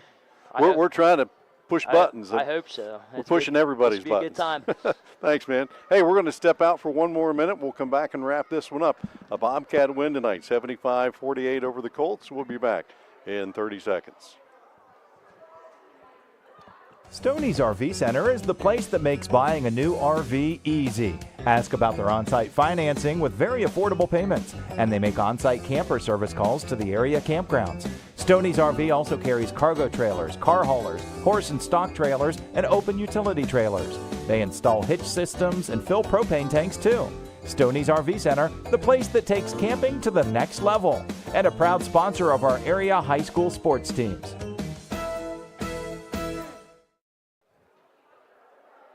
Back at Gene Forecourt one more time. Bobcat win tonight, 75-48. Your final score. All of our scoreboard updates tonight have been brought to you by the Bradley Lending Team, the First Ohio Home Finance. Time for our players of the game. Plus One has sponsored 2 players tonight, one from each team. Bet you can't guess who one is. I would say everybody would be able to guess the winner for Cambridge. 34 points and eclipsing the 1,000-point overall mark. That's an easy decision. Yeah, Josiah Barnett, congratulations to him and the Bobcats. And thanks again for Coach Logan McCourt for coming up and sharing his thoughts. He was pretty excited as well. Well, he's a pretty excitable guy. Yeah. You get him talking about going back to St. C and knocking them off on their home court. That's a different animal. Yeah, I think the Bobcats have their work cut out for them on Tuesday as they have to travel and play at St. Clairsville. Home game for them. But third time, the cliche is it's tough to beat a team 3 times, but still, you still got to beat them the third time. That's up to. We'll see what happens there. We may have that game for you here on WILE. We'll see how that works out. If not, hopefully down the road, the Cats should probably end up with a home tournament game. And there's a chance that we'll be covering those as well. So we'll see how that goes. For the Colts tonight, their player of the game, Colton Delancey, the senior, finished with 10 points to lead the Colts. So he'll be our +1 player of the game for the Meadowbrook Colts, and Josiah Barnett for the Bobcats. We talked a little bit about the big crowds here. You win some games. The gym fills up a little bit more. A lot of people here tonight from both schools, but it kind of brought back memories of the old games, huh? Sure would be nice to fill the stands every game the way it used to be. I mean, look, 14-game wins in the season hasn't happened a lot here recently. So to be able to get to 15 wins, you would assume at some point we're going to get one more win. That's a pretty good accomplishment. But again, as Coach McCourt said, he was pretty confident they were going to get to that point. I thought they had a chance to get to 15 wins as well. You know, worst case scenario, they'd be 500, but with Barnett and Carpenter, one of the best backcourts in the OVAC, certainly gives you a chance to win every night. Thank you all for staying tuned tonight, wherever you were at, whether it's Florida, Ohio, West Virginia. I don't know. We've got people listening from all over the place. And thanks again. Final score once again tonight from the caster. I want to thank Sam, by the way, our on-site director here, and Alvia, who did all of our camera work tonight. Both did great job tonight. One of our best broadcasts of the season. And you got to hear it and see it here on WILE and YRP TV. For the entire team, I'm Bill Kafury. Next time, we'll talk to you then. Good night, everyone.